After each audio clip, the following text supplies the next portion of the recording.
ತತ್ಸತ್. ನಾರಾಯಣಂ ನಮಸ್ಕೃತ್ಯ ನರಂಚೈವ ನರೋತ್ತಮಂ ದೇವೀಂ ಸರಸ್ವತೀಂ ವ್ಯಾಸಂ ತಥೋ ಜಯಮುದೀರಯೇತ್. ಅಚತುರ್ವದನೋ ಬ್ರಹ್ಮ ದ್ವಿಬಾಹುರಪರೋ ಹರಿಃ ಅಭಾಲಲೋಚನ ಶಂಭುರ್ಭಗವಾನ್ ಬಾದರಾಯಣಃ. ಎಲ್ಲರಿಗೆ ನಮಸ್ಕಾರ. ಮಹಾಭಾರತ ವಿಹಾರದ 33ನೇ ಕಂತಿಗೆ ನಾವು ಬಂದಿದ್ದೇವೆ. ನಿನ್ನೆ ದಿವಸ ಹಲವೊಂದು ಉಪಾಖ್ಯಾನಗಳನ್ನು ಗಮನಿಸಿದ್ವಿ.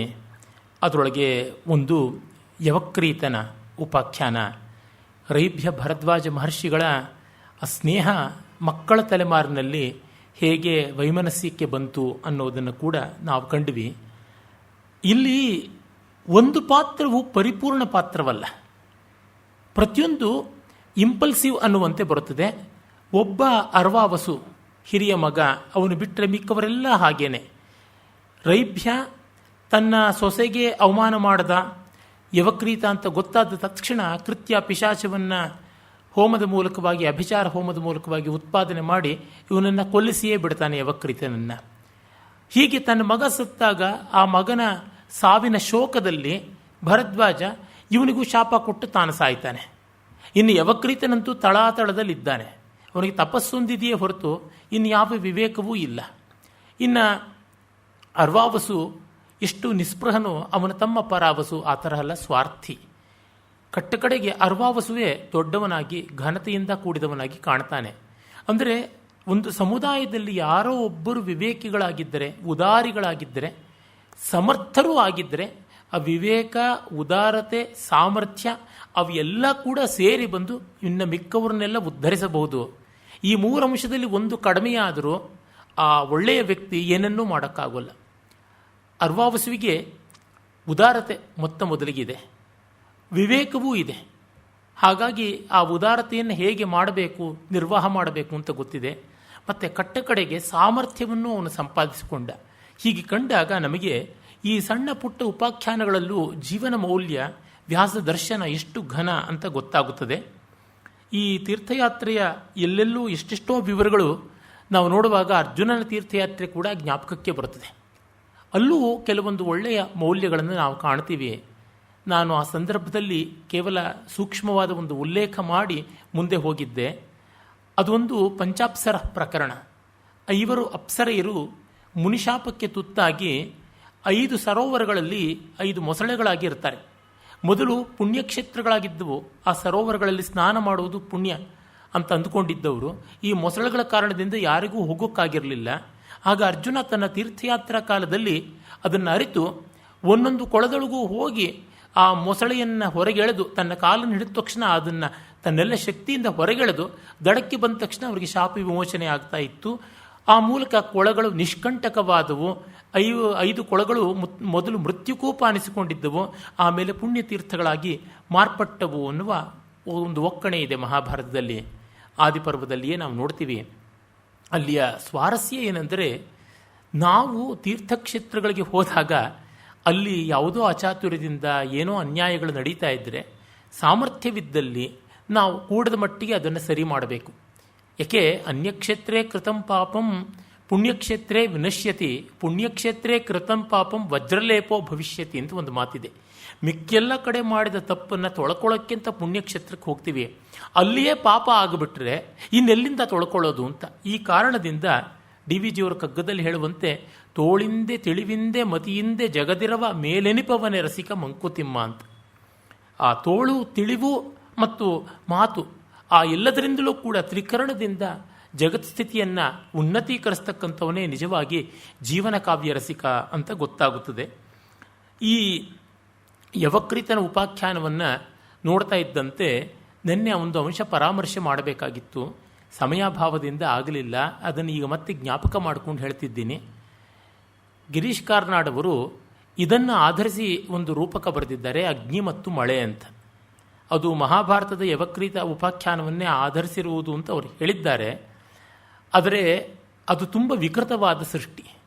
ಕಾರ್ನಾಡರ ಸೃಷ್ಟಿಗಳೆಲ್ಲ ಬಲುಮಟ್ಟಿಗೆ ಅದೇನೆ. ಆದರೆ ಇದು ಮಕುಟಾಯಮಾನವಾದದ್ದು ಅಂತ ಅನ್ಬೋದು. ಅವರ ಮೊದಲಿನ ಕೃತಿಯಾದ ಯಯಾತಿಯಿಂದ ಮೊದಲುಗೊಂಡು ಈ ಪರ್ವರ್ಷನ್ ಇದ್ದದ್ದೇ ಆಗಿದೆ. ಅವರಿಗೆ ಭಾರತೀಯ ಸಂಸ್ಕೃತಿಯ ಜೀವನಾಡಿಯೂ ಗೊತ್ತಾಗಲಿಲ್ಲ, ರಸಸಿದ್ಧಿ ಅಂದರೆ ಏನು ಅನ್ನೋದು ಗೊತ್ತಾಗಲಿಲ್ಲ. ಒಳ್ಳೆಯ ನಟರು ಅಂತ ಮೆಚ್ಚಿಕೊಳ್ಳಬಹುದೇ ಹೊರತು ಆ ರೂಪಕದಲ್ಲಿ ಯಾವುದೇ ನ್ಯಾಯವನ್ನು ಮಾಡಿಲ್ಲ ಅಂತ ಗೊತ್ತಾಗುತ್ತದೆ. ಯಾಕೆಂದರೆ ಎಷ್ಟೋ ಜನಕ್ಕೆ ಅವರು ಮಹಾಭಾರತದ ಉಪಾಖ್ಯಾನವನ್ನು ಆಧರಿಸಿದ್ದಾರೆ ಅಂದರೆ ತುಂಬ ಕುತೂಹಲ ಬರುತ್ತದೆ. ಅದು ಚಲನಚಿತ್ರವೂ ಕೂಡ ಆಯಿತು. ತುಂಬ ಬೀಭತ್ಸವಾಗಿದೆ, ಬಹಳ ಅನ್ಯಾಯ. ಮಹಾಭಾರತಕ್ಕೆ, ಸನಾತನ ಧರ್ಮಕ್ಕೆ, ಸತ್ಯಕ್ಕೆ, ರಸಕ್ಕೆ ಮಾಡಿದ ಅಪಚಾರ ಅಂತಂದರೆ ಅದರ ಬಗ್ಗೆ ಸಾಕಷ್ಟು ಹೇಳಿದಂತೆ ಆಯಿತು ಅಂತ ಅನಿಸುತ್ತದೆ. ಇನ್ನು ಕೆಲವೊಂದು ಪಾಠಾಂತರಗಳಲ್ಲಿ ಹೆಚ್ಚಿನ ಕಥೆಗಳು ಬರ್ತವೆ. ಉದಾಹರಣೆಗೆ ದುಂದುಮಾರನ ಕಥೆ ಬರುತ್ತದೆ. ದಲ, ಶಲ, ಬಲ ಅಂತ 3 ಸಹೋದರರು ವಾಮದೇವ ಮಹರ್ಷಿಯೊಡನೆ ಸೆಣಸಾಡಿಕೊಂಡು ನಾಶವಾದದ್ದರ ಕಥೆ ಒಂದು ಬರುತ್ತದೆ. ಆಮೇಲೆ ಪಾಂಡವರು ತೀರ್ಥಯಾತ್ರೆ ಮಾಡ್ತಾ ಇದ್ದಾಗಲೇ ಅಲ್ಲಿ ಹಿಮಾಲಯದ ಸಮೀಪದಲ್ಲಿ ಒಂದು ಕಡೆ ನರಕಾಸುರನ ಅಸ್ಥಿಗಳನ್ನು ಕಂಡರು ಅಂತ ಕೂಡ ಒಂದು ಉಲ್ಲೇಖ ಬರುತ್ತದೆ. ಈ ತರಹ ಅಲ್ಲಿ ಸ್ವಲ್ಪ ನರಕಾಸುರನ ಕಥೆಯನ್ನು ಕೂಡ ನಾವು ನೋಡ್ತೀವಿ. ಮತ್ತು ಅಲ್ಲೊಂದು ಕಡೆ ಯಜ್ಞವರಾಹಾವತಾರದ ಉಲ್ಲೇಖವನ್ನು ನಾವು ನೋಡ್ತೀವಿ. ಅಲ್ಲಿ ಭೂಮಿ ಕುಸಿದಾಗ ಭೂಮಿಯನ್ನು ಮೇಲಕ್ಕೆತ್ತಿದ್ದು ಅಂತ ಪ್ರಕರಣ ಬರುತ್ತದೆ ಹೊರತು ಭೂಮಿ ಹಿರಣ್ಯಾಕ್ಷನಿಂದ ಅದು ಅಪಹೃತವಾಗಿತ್ತು, ಜಲನಿಮಗ್ನವಾಗಿತ್ತು ಅನ್ನುವಂತೆ ಬರೋಲ್ಲ. ಬೇರೆ ಬೇರೆ ರೀತಿಯಲ್ಲಿ ಬೇರೆ ಬೇರೆ ಪುರಾಣಗಳಲ್ಲಿ ಈ ರೀತಿಯ ಕಥೆಗಳು ವ್ಯತ್ಯಾಸವಾಗ್ತಾ ಇರ್ತವೆ. ಆದರೆ ತತ್ವ ತುಂಬ ದೊಡ್ಡದು. ವರಾಹ ರೂಪದಿಂದ ಭೂಮಿ ಉದ್ಧತವಾಯಿತು ಅಂತ ಅದು ಬಹಳ ಮುಖ್ಯ. ಮತ್ತು ಅಲ್ಲಿಯ ಸಂಕೇತ ಸ್ವಾರಸ್ಯ ಏನಂದರೆ ಪೃಥ್ವಿ ಗಂಧವತಿ, ಗಂಧಗುಣ ಇರತಕ್ಕಂಥದ್ದು ಪೃಥ್ವಿ. ಎಂಥ ಗಂಧವನ್ನಾದರೂ ತಾಳಿಕೊಳ್ಳಬಲ್ಲ, ದುರ್ಗಂಧವಾಗಲಿ ಯಾವುದಾಗಲಿ ತಾಳಿಕೊಳ್ಳಬಲ್ಲ ಶಕ್ತಿ ನಾವು ಬಲ್ಲಂತೆ ನಮಗೆ ಪರಿಚಿತವಾದ ಜೀವರಾಶಿಗಳ ಪೈಕಿ ಹಂದಿಗೆ ಹೆಚ್ಚು. ಅದು ಕೆಸರಿನೊಳಗೆ, ಹೊಲಸಿನೊಳಗೆ ಇರುತ್ತದೆ, ಆದರೆ ಚೊಕ್ಕಟವಾಗಿರುತ್ತದೆ. ಅದು ಯಾವ ದುರ್ಗಂಧವನ್ನು ತಾಳಿಕೊಳ್ಳುತ್ತದೆ. ಆ ಮಟ್ಟದ ಶಕ್ತಿ ಇಲ್ಲದೆ ಇದ್ದವರು ಭೂಮಿಯನ್ನು ಉದ್ಧಾರ ಮಾಡೋಕ್ಕಾಗಲ್ಲ. ಅಂದರೆ ಭೂಮಿಯನ್ನು ಉದ್ಧರಿಸಬೇಕು ಅನ್ನೋವರಿಗೆ ಆ ಗಂಧಗುಣಕ್ಕೆ ಯಾವುದೆಲ್ಲ ವಿಕೃತಿ ಬಂದರೂ ಅದನ್ನು ತಾಳಿ ಉದ್ಧರಿಸಬೇಕು ಅಂತಿರಬೇಕು. ಬರೀ ದೊಡ್ಡ ದೊಡ್ಡ ಆದರ್ಶಗಳನ್ನು ಹೇಳುವವರು ಯಾವತ್ತೂ ಏನೂ ಮಾಡೋಕ್ಕಾಗಲ್ಲ. ವಾಸ್ತವಗಳ ವಿಕಾರಗಳನ್ನು, ವಾಸ್ತವಗಳ ವೈಕಟ್ಯವನ್ನು, ದುರ್ನಿರೀಕ್ಷತೆಯನ್ನು, ದುಸ್ಸಹತ್ವವನ್ನು ಎಲ್ಲವನ್ನೂ ಜೀರ್ಣ ಮಾಡಿಕೊಳ್ಳಬಲ್ಲಂಥ ಅಗಸ್ತ್ಯ ಶಕ್ತಿ ಇದ್ದವರು ಮಾತ್ರ ಸಾಧ್ಯವಾಗುತ್ತದೆ. ಆಗ ಅಂಥ ವಾರಾಹ ತತ್ವ ಯಜ್ಞವಾರಾಹ ತತ್ವ. ಅಂದರೆ ನೋಡಿ, ಕೊಚ್ಚೆಯಲ್ಲಿ ಇರತಕ್ಕಂಥದ್ದು, ಹೊಲಸಿನಲ್ಲಿ ಇರತಕ್ಕಂಥದ್ದು ಹಂದಿ, ಹೊಲಸದೇ ತಿಂದುಕೊಂಡು ಬದುಕುವಂಥದ್ದು ಹಂದಿ. ಅದಕ್ಕೆ ಒಂದು ಯಜ್ಞವರಾಹತ್ವ ಬರಬೇಕು ಅಂದರೆ ಭೂಮಿಯ ಉದ್ಧರಣೆ ಶಕ್ತಿ ಬೇಕು. ನಾವು ಮಾಡುವ ಯಾವುದೇ ಕೆಲಸವಾಗಲಿ, ನಮ್ಮ ಬದುಕಿನ ಯಾವುದೇ ರೀತಿಯಾಗಲಿ ಯಜ್ಞತ್ವವನ್ನು ಮುಟ್ಟಿದಾಗ ಅದಕ್ಕೆ ಪಾವಿತ್ರ್ಯ ಉಂಟಾಗುತ್ತದೆ ಅನ್ನುವ ಎಲ್ಲ ಧ್ವನಿಗಳನ್ನು ನಾವು ಕಾಣ್ತೀವಿ. ನಮ್ಮ ಪುರಾಣ ಕಥೆಗಳಲ್ಲಿ ನಾವು ಕಂಡುಕೊಳ್ಳಬೇಕಾದದ್ದು ಈ ಬಗೆಯ ಧ್ವನಿಗಳನ್ನೇ ಬಿಟ್ಟು ಇನ್ಯಾವುದೋ ವಿಜ್ಞಾನದ ರಹಸ್ಯಗಳು ಅಡಗಿವೆ ಅಂತ ಬಲವಂತವಾಗಿ ಹೇರೋದಕ್ಕೆ ಹೋಗೋದು, ಅಥವಾ ಅಲ್ಲಿ ಏನೋ ಅನನ್ವಯ ಬಂತು, ಇಲ್ಲಿ ಏನೋ ಅನನ್ವಯ ಬಂತು, ಇದು ಯಾತಕ್ಕೆ ಹೀಗಾಯಿತು ಅಂತನ್ನುವುದಲ್ಲ. ಆರ್ಷಕಾವ್ಯಗಳಲ್ಲಿ ಎಷ್ಟೋ ಬಾರಿ ರೂಪದಲ್ಲಿ ಹೆಚ್ಚು ಕಡಿಮೆಗಳಾಗ್ತಾ ಇರ್ತವೆ, ಆದರೆ ಸ್ವರೂಪದಲ್ಲಿ ಲೋಪ ಇದೆಯಾ ನೋಡಬೇಕು. ಹಾಗಿದ್ದಲ್ಲಿ ಅದು ತ್ಯಾಜ್ಯ, ಇಲ್ಲವಾದರೆ ಪೂಜ್ಯ ಅಂತ ಭಾವಿಸಿಕೊಳ್ಳಬೇಕು. ಇಂಥ ಎಷ್ಟೋ ಅಂಶಗಳನ್ನು ನಾವು ಗಮನಿಸಿಕೊಳ್ಳಬಹುದು. ಆಮೇಲೆ ಮನುನೌಕೆಯ ಪ್ರಕರಣ ಕೂಡ ಬರುತ್ತದೆ, ಅದನ್ನು ಮುಂದೆ ನೋಡೋಣ. ಹೀಗೆ ಹಲವಾರು ಸಂಗತಿಗಳು ಮಹಾಭಾರತದ ಈ ವನಪರ್ವದಲ್ಲಿ, ತೀರ್ಥಯಾತ್ರೋಪರ್ವದಲ್ಲಿ ನಾವು ನೋಡ್ತೀವಿ. ಮತ್ತು ಸೌಗಂಧಿಕಾಪಹರಣದ ಪ್ರಕರಣದಲ್ಲಿ ನಾವಿದ್ವಿ. ಈ ಸೌಗಂಧಿಕಾಪಹರಣದ ಮೊದಲು ಹನುಮಂತನ ವಿಶ್ವರೂಪ ದರ್ಶನವಾಗುತ್ತದಲ್ಲ, ಅದಕ್ಕೆ ಮುಂಚೆ ಯುಗಧರ್ಮವನ್ನೆಲ್ಲ ರೂಪಣ ಮಾಡ್ತಾನಲ್ಲ. ಇದು ಮುಂದೆಯೂ ಕೂಡ ನಮ್ಮ ಮಾರ್ಕಂಡೇಯ ಮಹರ್ಷಿಗಳ ಮಾತಿನ ಮೂಲಕ ಯುಗಧರ್ಮದ ನಿರೂಪಣ ಬರುತ್ತದೆ. ಆಗ ಇಂದು ಸ್ವಲ್ಪ ವಿಸ್ತಾರವಾಗಿ ನೋಡಬಹುದು. ಆದರೆ ಇಲ್ಲಿ ರೂಪವನ್ನು ಕಂಡಾಗ ಪ್ರದೀಪ್ತಮಿವ ಚಾಕಾಶಂ ದೃಷ್ಟ್ವಾ ಭೀಮೋ ನ್ಯಮೀಲಯತ್ ಅಂತ ಕಣ್ಣು ಮುಚ್ಕೊಂಡು ಬಿಟ್ಟ ಅಂತ ಬರುತ್ತದೆ. 149ನೇ ಅಧ್ಯಾಯ 7ನೇ ಶ್ಲೋಕ ಅದು. ಆಮೇಲೆ ಅವನು ಹೇಳ್ತಾನೆ, ಸಂಹರಸ್ವ ಮಹಾವೀರ ಸ್ವಯಂ ಆತ್ಮಾನಮಾತ್ಮನ ನೈಶಕ್ನೋಮಿ ತ್ವಾಂ ದ್ರಷ್ಟುಂ ದಿವಾಕರಮಿವೋದಿತಂ ಅಪ್ರಮೇಯ ಮನಾದೃಶ್ಯಂ ಮೈನಾಕಮೇವ ಪರ್ವತಂ ವಿಸ್ಮೈಶ್ಚೈವ ಮೇ ವೀರ ಸುಮಹಾನ್ ಮನಸೋದ್ಯವೈ. ಹೀಗೆಲ್ಲ ಅವನು ಬೇಡ್ಕೋತಾನೆ, ನಿನ್ನ ರೂಪವನ್ನು ಉಪಸಂಹರಿಸು, ನನಗೆ ನೋಡೋಕ್ಕಾಗ್ತಾ ಇಲ್ಲ ಅಂತ. ಇದನ್ನೇ ಅರ್ಜುನ ಕೇಳ್ಕೊತಾನೆ. ನನಗೆ ಬಹಳ ಕಷ್ಟ ಆಗ್ತಾ ಇದೆ, ಅನೇಕ ಬಾಹೂದರ ವಕ್ತನೇತ್ರ ಈ ಥರ ನೀನು ಭಯಾನಕವಾಗಿ ಕಾಣಿಸ್ತಾ ಇದೆ. ದಂಷ್ಟ್ರ ಕರಾಲಾನಿಶಿತೆ ಮುಖಾನಿ ದೃಷ್ಟ್ವೈವ ಕಾಲಾನಲ ಸನ್ನಿಭಾನಿ ದಿಶೋನ ಯಾನೆ, ನನಗೆ ದಿಕ್ಕುಗಳೇ ತೋಚ್ತಾ ಇಲ್ಲ ಅಂತೆಲ್ಲ ಪುನರೇವ ಶರ್ಮ ಪ್ರಸೀದ ದೇವೇಶ್ವರ ವಿಶ್ವರೂಪ ಅಂತೆಲ್ಲ ಬೇಡಿಕೊಂಡ ಮೇಲೆ ಕಿರೀಟಿನಂ ಗದಿನಂ ಶಂಖಚಕ್ರ ಹಸ್ತಂ ಹಾಗಿರ್ತಕ್ಕಂಥನು ಪಶ್ಯಾಮಿತ್ವಾಂ, ನಿನ್ನನ್ನು ಹಾಗೆ ನಾನು ನೋಡಬೇಕು ಅಂತ ಬಯಸ್ತೀನಿ ಅಂದರೆ ಆಯ್ತಪ್ಪ ಅಂತ ಹೇಳಿ ಕೃಷ್ಣ ಉಪಸಂಹಾರ ಮಾಡ್ಕೋತಾನೆ. ಹಾಗೆ ಮಾಡಿಕೊಳ್ಳುವಾಗ ಸುದರ್ಶನಮಿದಂ ರೂಪಂ ದೃಷ್ಟವಾನಸಿ ಯನ್ಮಮ ದೇವಾ ಅಪ್ಯಸ್ಯ ರೂಪಸ್ಯ ನಿತ್ಯಂ ದರ್ಶನ ಕಾಂಕ್ಷಣ. ನನ್ನ ರೂಪ ಸುದರ್ಶನ ಅಂತ ಹೇಳ್ತಾನೆ. ಇವನು ದುರ್ದರ್ಶನ ಭಯಾನಕ ಅಂತಂತಾನೆ. ಅಂದರೆ ನಮಗೆ ಎಲ್ಲವನ್ನೂ ಕಾಣಬೇಕು, ಎಲ್ಲವನ್ನೂ ತಿಳ್ಕೋಬೇಕು, ಎಲ್ಲವನ್ನೂ ಮೊಗದು ಬಿಸಾಡಬೇಕು ಅಂತ ಇರ್ತದೆ. ನಾವು ಕಾಣುವ ಶಕ್ತಿ ಉಳಿಸ್ಕೊಂಡಿದ್ದೇವಾ, ಜೀರ್ಣಿಸಿಕೊಳ್ಳುವ ಬಲ ಉಳಿಸಿಕೊಂಡಿದ್ದೇವಾ? ಹೀಗಾಗಿ ಸತ್ಯ ಸಾಕ್ಷಾತ್ಕಾರಕ್ಕೆ ಬೇಕಾದ ಪೂರ್ವ ಸಿದ್ಧತೆ ಅಂದರೆ ಸತ್ಯಾಂಗೀಕಾರ. ಸತ್ಯವನ್ನು ಅಂಗೀಕರಿಸಿದ ಮೇಲೂ ನಿರ್ವಿಕಾರವಾಗಿ ಇರುವ ಬಗೆ. ಹೀಗಾಗಿ ನಾವು ಗಟ್ಟಿಯಾದ ಆಹಾರ ತಿನ್ನುವ ಮುನ್ನ ನಮಗಷ್ಟು ಜೀರ್ಣಶಕ್ತಿ ಇದೆಯಾ ಅಂತ ನೋಡ್ಕೋಬೇಕು. ಬೆಟ್ಟ ಹತ್ತುವ ಮುನ್ನ ಜಂಘಾಬಲ ಇದೆಯಾ ಅಂತ ನೋಡ್ಕೊಳ್ಬೇಕು. ನಾವು ಜಂಘಾಲರೇ ಅಲ್ಲವೇ ಅಂತ ಕಾಣಿಕೊಳ್ಬೇಕು. ಅಂದರೆ ಪಡೆಯುವ ಮುನ್ನ, ಪದವಿ ಪ್ರಾಪ್ತಿಗೆ ಮುನ್ನ ಅರ್ಹತೆ ಬೇಕು ಅಂತ. ಡಿ ವಿ ಜಿಯವರು ವಿಶ್ವೇಶ್ವರಯ್ಯನವರ ವ್ಯಕ್ತಿತ್ವವನ್ನು ಕುರಿತು ಹೇಳ್ತಾರೆ. ಅವರು ತಿಳಿಸ್ತಾರೆ, ಡಿ ವಿ ಜಿಯವರು ಮೊದಲು ಅರ್ಹತೆ ಅನಂತರ ಅಧಿಕಾರ ಅಂತ ಯೋಚನೆ ಮಾಡ್ತಾ ಇದ್ರು. ಅಧಿಕಾರದ ಮೂಲಕವಾಗಿ ಏನು ಕೆಲಸ ಮಾಡ್ಬೋದು, ಅದಕ್ಕೆ ಅವಕಾಶ ಇದೆಯಾ, ಮತ್ತು ಎಲ್ಲಕ್ಕಿಂತ ಮುನ್ನ ಆ ಅಧಿಕಾರಕ್ಕೆ ನಾನು ಅರ್ಹನ. ಹೀಗಾಗಿ ಅಧಿಕಾರಕ್ಕೆ ಪೂರ್ವರೂಪವಾದದ್ದು ಅರ್ಹತೆ, ಉತ್ತರ ರೂಪವಾದದ್ದು ಕಾರ್ಯನಿರ್ವಾಹದ ಸಾಧ್ಯತೆ. ಇವೆರಡೂ ಇದೆಯಾ? ಆ ಅಧಿಕಾರದ ಮೂಲಕ ಇಷ್ಟು ಒಳ್ಳೆ ಕೆಲಸ ಮಾಡ್ಬೋದಾ? ಅವರು ಮುಂಬೈ ಪ್ರಾವಿನ್ಸ್ ಅಂತ ಏನಿದೆ ಅಲ್ಲಿ ಚೀಫ್ ಇಂಜಿನಿಯರ್ ಆಗಿದ್ದವರು, ಉತ್ತರೋತ್ತರವಾಗಿ ಎಲ್ಲ ಅಭಿವೃದ್ಧಿಗಳನ್ನು ಪಡ್ಕೊಂಡಿದ್ದವರು.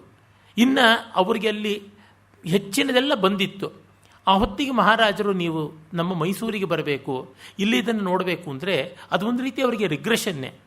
ಅವರಿಗೆ ಯಾವ ದುಡ್ಡು, ಅಧಿಕಾರ, ಲೋಕಪೂಜ್ಯ ಏನೂ ಬೇಕಾಗಿ, ಲೋಕದ ಪೂಜೆ ಎಂಥದ್ದು ಬೇಕಿರಲಿಲ್ಲ. ಅವ್ರು ಯೋಚನೆ ಮಾಡಿದ್ದಷ್ಟೇ, ನನಗೆ ಒಳ್ಳೆಯ ಕೆಲಸ ಮಾಡೋಕ್ಕಾಗುತ್ತಾ ನನ್ನ ತಾಯಿ ನೆಲಕ್ಕೆ ಅಂತ ಅಂದ್ಕೊಂಡ್ರು. ಅದಕ್ಕೆ ನನಗೆ ಕೈ ಬಿಡುವು ಮಾಡಿಕೊಡಿ, ಗಿವ್ ಮಿ ಫ್ರೀ ಹ್ಯಾಂಡ್ಸ್ ಅಂತಂದರು. ಆಯಿತು, ಹಾಗೆ ಮಾಡಿದ್ದು ವಿಶ್ವೇಶ್ವರಯ್ಯನವರು. ಇಲ್ಲಿ ಭೀಮನಾಗಲಿ ಅರ್ಜುನನಾಗಲಿ ಹನುಮಂತನ, ಕೃಷ್ಣನ ಆ ದಿವ್ಯ ದರ್ಶನವನ್ನು ಕಾಣುವುದಕ್ಕೆ ಅವರ ಅನುಗ್ರಹ ಮಾಡಬೇಕಾಯಿತು. ವರಂ ದಿವ್ಯಂತೇ ದದಾಮಿ ಚಕ್ಷು, ನಿನಗೆ ದಿವ್ಯವಾದ ಕಣ್ಣನ್ನು ಕೊಡ್ತೀನಿ ಅಂತಂದ ಮೇಲೆ, ಹೀಗೆ ಸತ್ಯ ನಮ್ಮನ್ನು ಕನಿಕರಿಸಿ ಅನುಗ್ರಹಿಸಿದರೆ ಪರವಾಗಿಲ್ಲ. ಹಾಗಲ್ಲವಾದರೆ ನಮಗೆ ಪ್ರಯತ್ನ ಬೇಕು, ಸಿದ್ಧತೆ ಬೇಕು, ಅಭ್ಯಾಸ ಬೇಕು. ನಮ್ಮ ಸಾಂಪ್ರದಾಯಿಕರು ಸನಾತನ ಧರ್ಮದಲ್ಲಿ ಇದೊಂದು ಮಹತ್ವದ ಸಂಗತಿ. ನಾವು ನಮ್ಮ ಅಧಿಕಾರವನ್ನು, ನಮ್ಮ ಈಯತ್ತೆಯನ್ನು ಹೆಚ್ಚು ಮಾಡಿಕೊಳ್ಳಬೇಕು ಅಂತ. ಇಟ್ ಈಸ್ ಮೈ ರೈಟ್ ಅಂತ ಹೋಗೋದಕ್ಕಿಂತ ನನಗೆ ಶಕ್ತಿ ಸಾಧ್ಯತೆಗಳು ಎಷ್ಟಿವೆ ಅಂತ. ಆಧುನಿಕ ಕಾಲ ಕಳ್ಕೊಂಡಿರತಕ್ಕಂಥದ್ದು ಇದೊಂದು ಮಹಾಮೌಲ್ಯ. ಯೋಗ್ಯತಾ ಸಂಪಾದನೆ ಇಲ್ಲ. ಸಾಮಾನ್ಯ ಉಪಕರ್ಮದಲ್ಲೆಲ್ಲ ಒಂದು ಯಜ್ಞೋಪವೀತವನ್ನು ಧಾರಣ ಮಾಡಿಕೊಳ್ಳೋದಕ್ಕೆ ಮುಂಚೆ ನೂತನ ಯಜ್ಞೋಪವೀತ ಧಾರಣಾಧಿಕಾರ ಸಿದ್ಧ್ಯರ್ಥಂ ನೂತನ ಯಜ್ಞೋಪವೀತ ದಾನಂ ಕರಿಷ್ಯೆ ಅಂತ ಒಂದು ಸಂಕಲ್ಪ ಇದೆ. ಒಂದು ಹೊಸ ಯಜ್ಞೋಪವೀತ ತಗಲಿಸ್ಕೊಳ್ಳೋದಕ್ಕಿಂತ ಮುಂಚೆ ನಾನು 4 ಜನಕ್ಕೆ ಯಜ್ಞೋಪವೀತ ದಾನ ಮಾಡ್ತೀನಿ ಅಂತ. ಅಂದರೆ ಧಾರಣಾತ್ಪೂರ್ವ ದಾನ ಮಾಡಬೇಕು. ಯಾವ ಅರ್ಥದಲ್ಲಿ? ನಾವು 4 ಒಳ್ಳೆ ಕೆಲಸ ಮಾಡಿದ ಮೇಲೆ ನಮಗೊಂದು ಅರ್ಹತೆ ಬರುತ್ತದೆ. ಅರ್ಹತೆಯೇ ಬರದೆ ನಾವು ಅಧಿಕಾರವನ್ನು ಅಪೇಕ್ಷಿಸಿದರೆ ಎಂಥ ವಿಡಂಬನೆ. ಇದನ್ನು ಮತ್ತೆ ಮತ್ತೆ ನಾವು ಕಾಣ್ತೀವಿ. ಆಮೇಲೆ ಆ ಉಪಕರ್ಮದಲ್ಲಿ ದಾನ ಸ್ವೀಕರ್ತೃಗಳು ಯಾರಿದ್ದಾರೆ ಅವರು ಯಜ್ಞೋಪವೀತ ಧಾರಣಾ ಸಿದ್ಧಿರಸ್ತು ಧಾರಣಾಧಿಕಾರ ಅಸ್ತು ಅಂತ ಆಶೀರ್ವಾದ ಮಾಡ್ತಾರೆ. ನಿಮಗೆ ಯಜ್ಞೋಪವೀತ ಧಾರಣ ಮಾಡಿಕೊಳ್ಳೋ ಅಧಿಕಾರ ಬರಲಿ ಅಂತ. ಇವೆಲ್ಲ ಆ ಕರ್ಮದಲ್ಲಿ ಏನೋ ಈ ಮೆಕ್ಯಾನಿಕಲ್ ಆಗಿ, ಯಾಂತ್ರಿಕವಾಗಿ ಧಾರಣಾ ಯೋಗ್ಯತಾ ಸಿದ್ಧಿರಸ್ತು ಅಂತ ಪುರೋಹಿತರು ಹೇಳ್ತಾ ಇರ್ತಾರೆ, ತಲೆ ಅಲ್ಲಾಡಿಸ್ತಾ ಇರ್ತಾರೆ. ಕರ್ಮವನ್ನು, ಕಲ್ಪವನ್ನು, ಈ ಕರ್ಮಕಾಂಡೀಯವಾದ ಕ್ರಿಯೆಯನ್ನು ಭಾವವಾಗಿ ಆಸ್ವಾದ ಮಾಡಿದಾಗ ನಮಗೆ ಅಲ್ಲಿ ಎಷ್ಟೋ ಜೀವನ ಮೌಲ್ಯಗಳು ಗೋಚರವಾಗುತ್ತವೆ.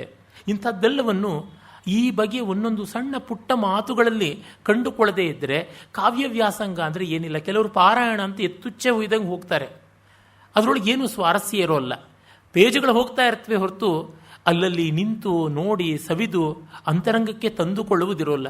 100 ಬಾರಿ ರಾಮಾಯಣ ಪಾರಾಯಣ ಮಾಡಿದೆ, 50 ಬಾರಿ ಮಹಾಭಾರತ ಪಾರಾಯಣ ಮಾಡಿದೆ, ಏನದು ಪ್ರಯೋಜನ? ಇಲ್ಲಿ ಅಕ್ಷರಕ್ಷರವನ್ನೂ ಗಮನಿಸಬೇಕು. ಡಿ ವಿ ಜಿಯವರು ಹೇಳ್ತಾರೆ ರಾಮಾಯಣದಲ್ಲಿ ಇಲ್ಲಿರುವುದು ಅಕ್ಷರರಮ್ಯತೆ ಅಂತಾರೆ.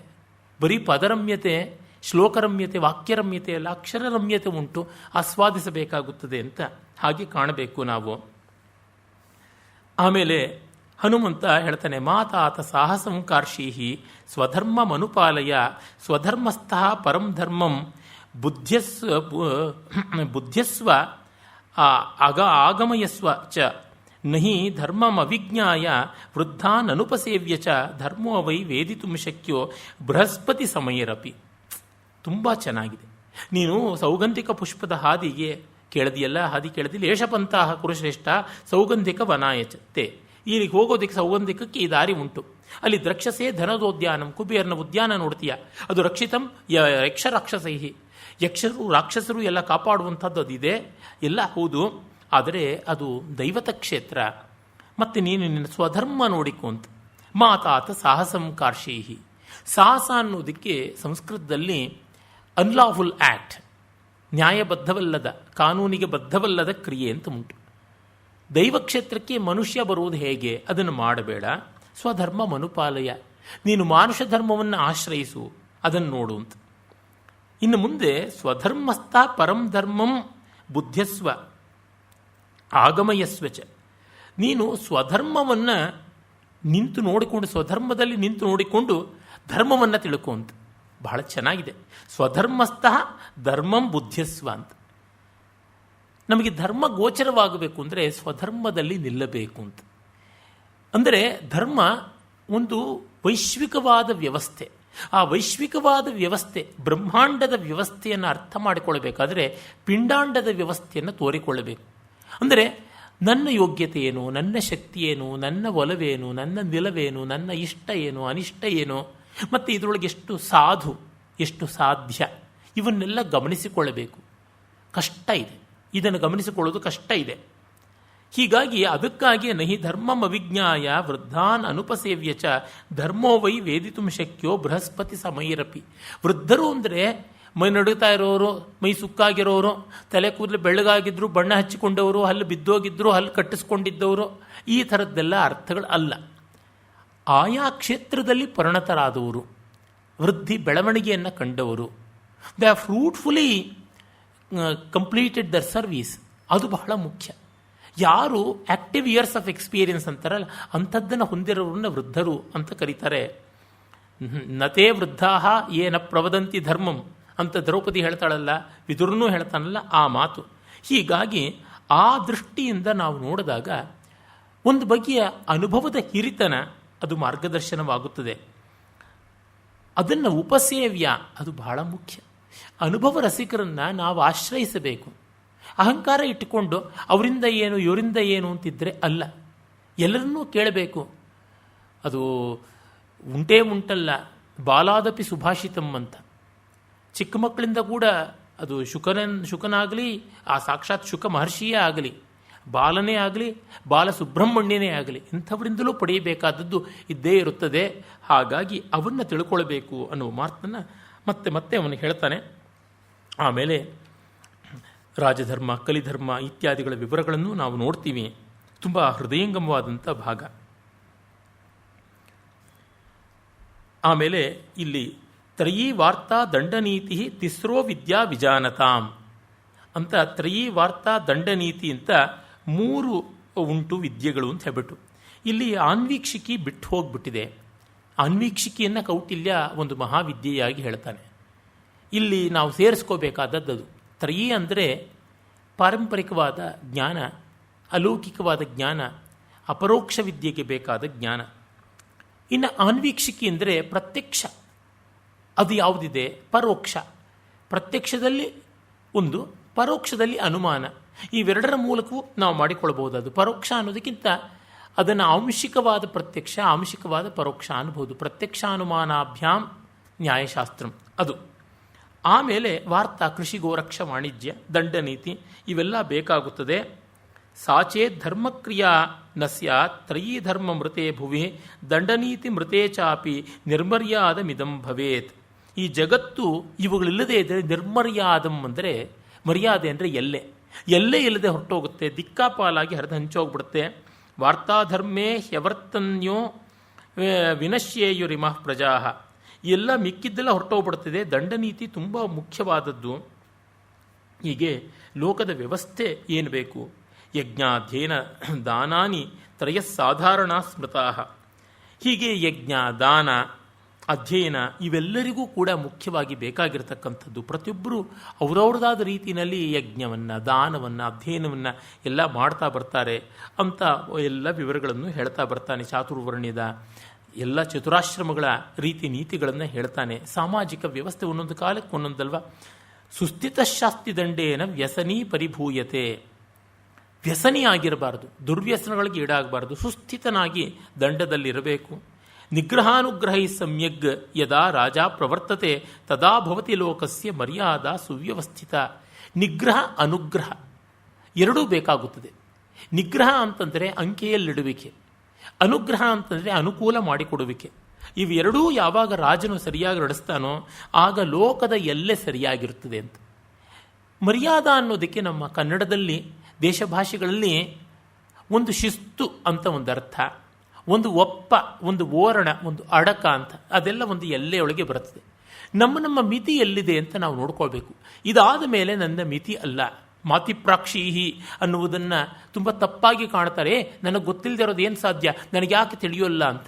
ಮತ್ತೆ ಅದೇ ನಮಗೆ ಆ ಅರ್ಹತಾ ಸಂಪಾದನೆ ಆಗಿದೆಯಾ ಅಂತನ್ನುವುದು ನೋಡಬೇಕು. ಆಮೇಲೆ ಪ್ರತಿಯೊಬ್ಬರೂ ತಮ್ಮದಾದ ಒಂದು ಚೌಕಟ್ಟನ್ನು ಹಾಕಿಕೊಳ್ಳದೇ ಇದ್ದರೆ ಏನನ್ನೂ ಮಾಡೋಕ್ಕಾಗಲ್ಲ. ದಡವಿಲ್ಲದ ನದಿ ಬತ್ತಿ ಹೋಗುತ್ತದಲ್ಲ, ಆ ಬಗೆಯಲ್ಲಿ. ಆಮೇಲೆ ಇವನು ಹೊರಡ್ತಾನೆ. ಗಚ್ಚ ವೀರ ಸ್ವಮಾವಾಸಂ ಸ್ಮರ್ತವ್ಯೋಸ್ಮಿ ಕಥಾಂತರೆ. ಎಷ್ಟು ಸುಂದರವಾದ ಮಾತು! 150ನೇ ಅಧ್ಯಾಯದ 4ನೇ ಶ್ಲೋಕ. ಗಚ್ಚ ವೀರ ಸ್ವವಾವಾಸಂ. ಆಮೇಲೆ ನಿನ್ನ ಮನೆಗೆ ಹೋಗಪ್ಪ, ಸ್ಮರ್ತವ್ಯೋಸ್ಮಿ ಕಥಾಂತರೆ. ನೀನು ಆಗ ಈಗ ಅವ್ರ ಜೊತೆ ಇವ್ರ ಜೊತೆ ಮಾತಾಡುವಾಗ ನಿನ್ನ ಮಾತುಕತೆಗಳ ಮಧ್ಯೆ ನಾನು ನೆನಪಿಗೆ ಬರುವಂತಾಗಲಿ ಅಂತ. ಸ್ಮರ್ತವ್ಯಾವಯ ಮಾದರೇಣ ಭವತಾ ಯಾವತ್ ಪುನರ್ದರ್ಶನಂ ಅಂತ ಒಂದು ಸೂಕ್ತಿ ಉಂಟು ಸಮಯೋಚಿತ ಪದ್ಯಮಾಲಿಕೆಯಲ್ಲಿ. ನೀವು ಯಾವಾಗಲಾದರೂ ಇನ್ನೊಬ್ಬರ ಜೊತೆ ಮಾತಾಡುವಾಗ ನಮ್ಮ ಬಗ್ಗೆನೂ 4 ಮಾತಾಡಿ ನಮ್ಮನ್ನು ನೆನೆಸಿಕೊಳ್ಳಿ ಅಂತ. ಅಬ್ಬಾ, ಅಂಥ ಪುಣ್ಯಾತ್ಮರು ತಮ್ಮ ಹೊತ್ತಲ್ಲಿ ನಾವು ನೆನೆಸ್ಕೋತೀವಿ ಅನ್ನುವುದೆಲ್ಲ ಈ ರೀತಿಯಾದದ್ದು. ಅಂದರೆ ಭಾರತೀಯ ಸಂಸ್ಕೃತಿಯ ಕ್ರಮ ಎಷ್ಟು ಶತಶತಮಾನಗಳಿಂದ, ಸಹಸ್ರಮಾನಗಳಿಂದ ಅಖಂಡವಾಗಿ ಬಂದಿದೆ ಅಂತ ಗೊತ್ತಾಗುತ್ತದೆ. ಮತ್ತು ಅದ್ಭುತವಾದ ಸಂಸ್ಕೃತದ ವಾಗ್ರೂಢಿ, ಇದು ನಿಜವಾದ ಸಂಭಾಷಣ ಸಂಸ್ಕೃತ. ಎಷ್ಟು ಸೊಗಸಾದಂಥ ಮಾತು. ಸ್ವರ್ತವ್ಯೋಸ್ಮಿ ಕಥಾಂತರೆ. ನಾನು ನೆನೆಯಲ್ಪಡಬೇಕು ನಿನ್ನ ಮಾತುಕತೆಗಳಲ್ಲಿ ಅಂತ. ನನ್ನನ್ನು ನಿನ್ನ ಮಾತುಕತೆಗಳ ಮಧ್ಯೆ ಜ್ಞಾಪಿಸ್ಕೋತಾ ಇರ್ತೀಯ ತಾನೆ. ಆಗಾಗ ನಾವು ಜ್ಞಾಪಕ ಬರ್ತೀವಲ್ವ, ಬಿಕ್ಕಳಿಕೆ ಬಂದಾಗಲಾದರೂ ನಾನು ಯಾರು ಅಂತ ನಾವು ಜ್ಞಾಪಕ ಆಗುತ್ತಲ್ವ. ಈ ರೀತಿಯಾದಂಥದ್ದು ಇದು ನಿಜವಾದ ಪ್ರೀತಿ, ಇದು ನಿಜವಾದ ಸೊಗಸು. ಆಮೇಲೆ ಹೀಗೆ ಭೀಮ ಮಾಭಾಷ್ಯ ಸೌಹಾರ್ದಾದ್ ಬಾಷ್ಪ ಗದ್ಗದೆಯಾಗಿರ. ಆಭಾಷ್ಯ ಅಂದರೆ ಹೋಗಿ ಬಾ ಅಂತ ಹೇಳ್ತಾ, ಬೀಳ್ಕೊಡುಗೆ, ಫೇರ್ವೆಲ್ ಮಾಡ್ತಾ ಸೌಹಾರ್ದದಿಂದ ಗದ್ಗದವಾದ ಕಂಠದಿಂದ ಹೇಳ್ತಾನೆ. ಆಮೇಲೆ ಇಹಸ್ತಶ್ಚ ಕುರುಶ್ರೇಷ್ಠ ನನಿವೇದ್ಯೋಸ್ಮಿ ಕಸ್ಯಚಿತ್. ನಾನು ಇಲ್ಲಿದ್ದೀನಿ ಅಂತ ಯಾರಿಗೂ ಹೇಳಬೇಡ. ಊರು ಕೇರಿ ಜನ ಎಲ್ಲ ಹನುಮಂತನ ದರ್ಶನ ಅಂತ ಓಡಿ ಬಂದುಬಿಡ್ತಾರೆ. ನಮ್ಮಲ್ಲಿ ಎಷ್ಟೋ ಬಾರಿ ಒಂದು ಒಳ್ಳೆಯ ಕ್ಷೇತ್ರ, ಒಳ್ಳೆಯ ಸುಂದರವಾದ ದಿವ್ಯವಾದಂಥ ಪ್ರಕೃತಿ ಯಾವ ಸ್ಥಾನ ಇದೆ ಅದೆಲ್ಲ ಪುಣ್ಯಕ್ಷೇತ್ರವೇ. Any beauty spot in nature is a holy place, is a sacred place. ಎಲ್ಲವೂ ಅಷ್ಟೇ, ಈ ಜಗತ್ತೆಲ್ಲ ಅಷ್ಟೇನೆ. ಈಶಾವಾಸಿ ಮಿದಂ ಸರ್ವಂ.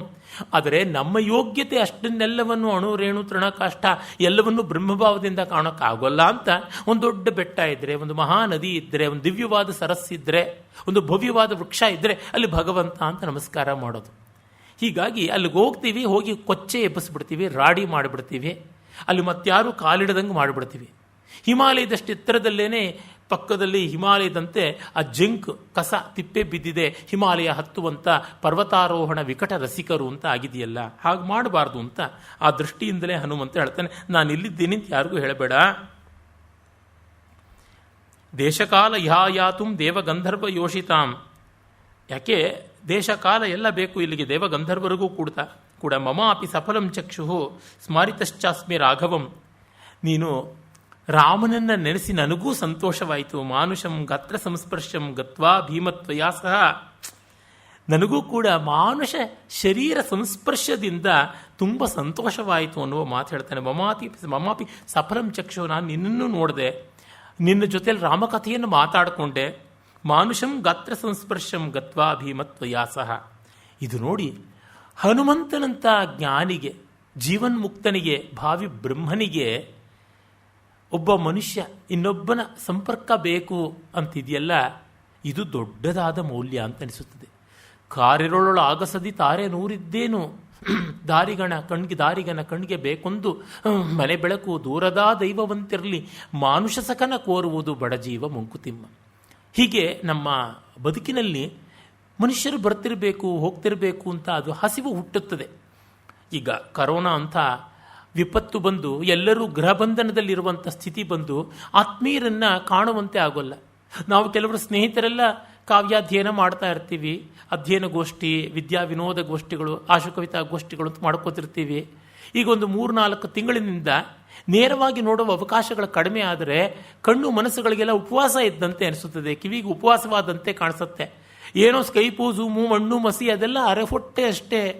ಚಿತ್ರದಲ್ಲಿ ಕಂಡ ಗಾಥಾ ಸಪ್ತಶತಿನಲ್ಲಿ ಒಬ್ಳು ಹೇಳ್ತಾಳಲ್ಲ, ಅತ್ತೆ ನನ್ನ ಪ್ರೀತಮನ ಬಗ್ಗೆ ನನಗೆ ಎಷ್ಟು ಹೇಳಿದ್ರೂ ತೃಪ್ತಿ ಆಗೋಲ್ಲ, ಕನಸಿನಲ್ಲಿ ನಾನು ಎಷ್ಟು ನೀರು ಕುಡಿದ್ರೂ ಬಾಯಾರಿಕೆ ಹಿಂಗತ್ತಾ ನನಸಿನಲ್ಲಿ ಅಂತ.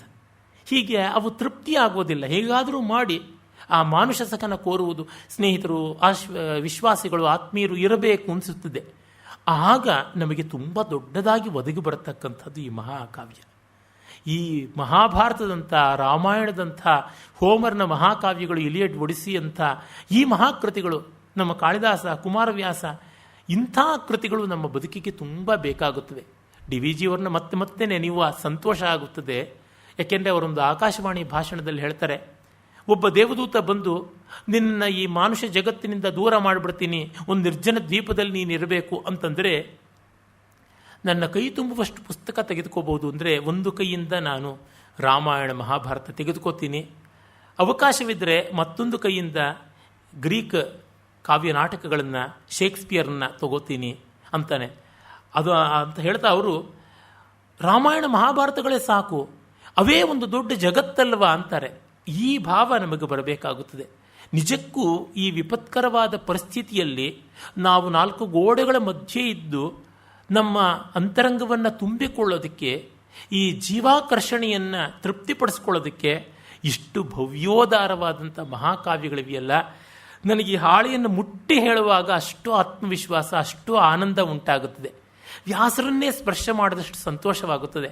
ಕಾರಣ ಎಷ್ಟೇ ಭವ್ಯವಾದ ಬದುಕನ್ನು, ಎಷ್ಟು ಬಗೆಯ ವೈವಿಧ್ಯವನ್ನು, ಎಷ್ಟು ಆಳವನ್ನು, ಎಂಥ ಸಹಾನುಭೂತಿಯಿಂದ ಮಹಾನುಭಾವರು ಚಿತ್ರಿಸಿದ್ದಾರೆ. ತುಂಬ ತುಂಬ ದೊಡ್ಡದು.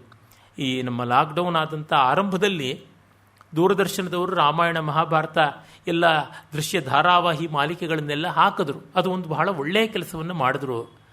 ಆದರೆ ಅದಕ್ಕಿಂತಲೂ ಮಿಗಿಲಾದದ್ದು ಈ ಶ್ರವ್ಯ. ಯಾಕೆಂದರೆ ಅಲ್ಲಿ ರಾಮಾನಂದ ಸಾಗರ್ಗೋ BR ಚೋಪ್ರಾಗೋ ಏನೋ ಆರ್ಥಿಕವಾದ ಮಿತಿಗಳಿಂದ ಆ ಪೂರ್ಣ ವೈಭವದಲ್ಲಿ ಆ ಪೂರ್ಣ ಸ್ವರೂಪವನ್ನು ತೋರಿಸೋಕ್ಕಾಗೋಲ್ಲ. ಆದರೆ ನಮ್ಮ ಮನಶ್ಚಕ್ಷುಗಳ ಮೇಲೆ ನಾವು ನಿರ್ಮಿಸಿಕೊಳ್ಳುವ ರಾಮಾಯಣ ಮಹಾಭಾರತ, ಅದಕ್ಕೆ ಡೈರೆಕ್ಟರ್ಸು, ಪ್ರೊಡ್ಯೂಸರ್ಸು ಎಲ್ಲ ವೇದವ್ಯಾಸರು, ವಾಲ್ಮೀಕಿ ಮಹರ್ಷಿಗಳು. ಆ ಚಿತ್ರಣ ಮತ್ತೂ ಚೆನ್ನಾಗಿರುತ್ತದೆ. ಹಾಗೆ ಇಷ್ಟು ಪ್ರೀತಿಯಿಂದ ಹನುಮಂತ ಹೇಳ್ತಾನೆ.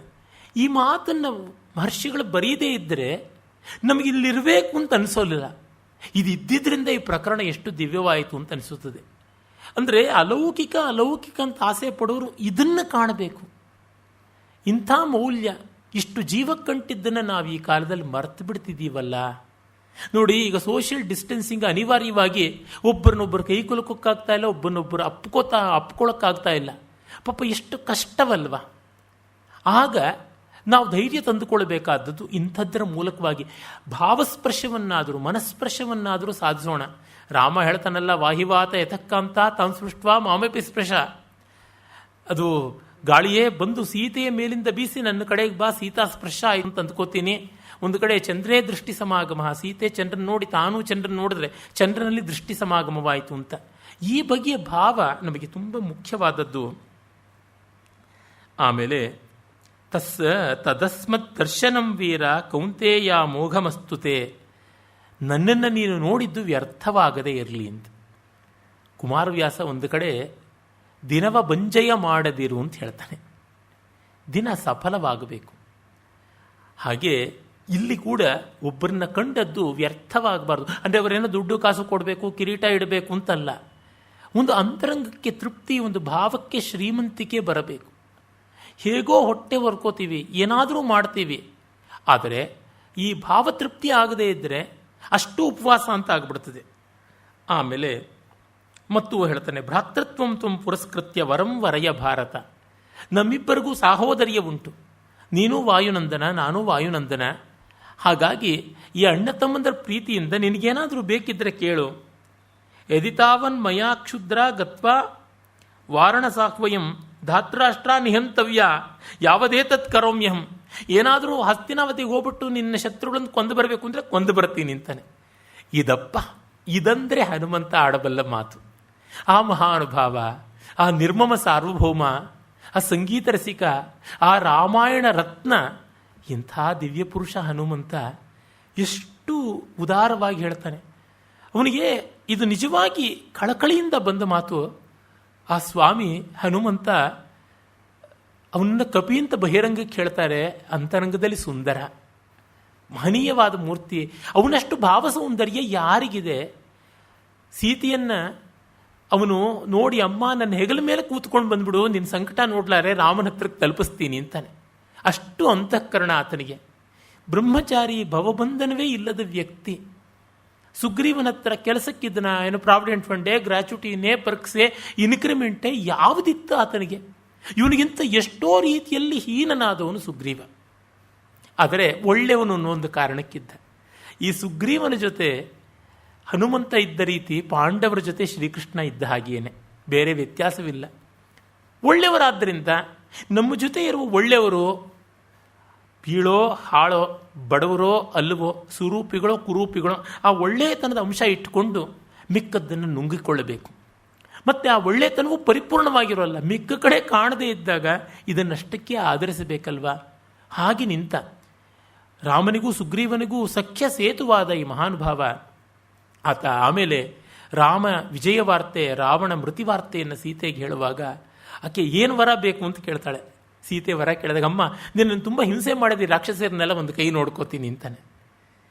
ಆಗ ಅವಳು, ನಕಶ್ಚಿನ್ನ ಅಪರಾಧ್ಯತೆಯಪ್ಪ, ಯಾರು ತಪ್ಪು ಮಾಡೋಲ್ಲ, ಬೇಡ. ಅವರೇನೋ ರಾವಣನ ಕೆಳಗೆ ದಿನಗೂಲಿ ಕೆಲಸ, ಪಾಪ ಅವರು ಶಿಫ್ಟ್ ಪ್ರಕಾರ ಕೆಲಸ ಮಾಡ್ತಾ ಇದ್ದ ದಾಸಿನು. ಅವರು ಗತಿಯಿಲ್ಲದೆ ನನ್ನನ್ನು ದೂಷಣೆ ಮಾಡಿದ್ರು, ನನ್ನ ನಿಂದಿಸಿದ್ರು, ಒಂದು ಸ್ವಲ್ಪ ಸಂತೋಷವೂ ಪಟ್ಟಿರ್ಬೋದು, ಬಿಟ್ಟುಬಿಡೋಣ, ನಮಗೆ ಸಂತೋಷ ಬಂತಲ್ಲ. ಅಮ್ಮ, ನೀನು ರಾಮನ ಪತ್ನಿಯಾಗಿದ್ದರಿಂದ ಇಂಥ ದೊಡ್ಡ ಮಾತು ಹೇಳ್ತೀಯ, ನಾನು ತಪ್ಪು ಮಾತಾಡದೆ ಅಂತ ನಾವು ಕ್ಷಮೆ ಕೇಳಬಲ್ಲ ಮಹಾನುಭಾವ ಹನುಮಂತ. ಇದು ಲೋಕೋತ್ತರವಾದ ಚಾರಿತ್ರ್ಯ. ಹೀಗೆ ಜಗತ್ನಲ್ಲಿ ಜನ ನಡ್ಕೋತಾರೋ ಬಿಡ್ತಾರೋ, ಬೆಂಕಿ ಬಿತ್ತು ಆ ವಾಸ್ತವಕ್ಕೆ. ಹೀಗೆ ನಡ್ಕೋಬೇಕು ಅಂತ ಅನಿಸುವಂತೆ ಮಾಡುತ್ತಲ್ಲ ಕವಿ ಕಾವ್ಯ, ತುಂಬ ದೊಡ್ಡದು, ಬಹಳ ಸಾರ್ಥಕವಾಗುವಂಥದ್ದು.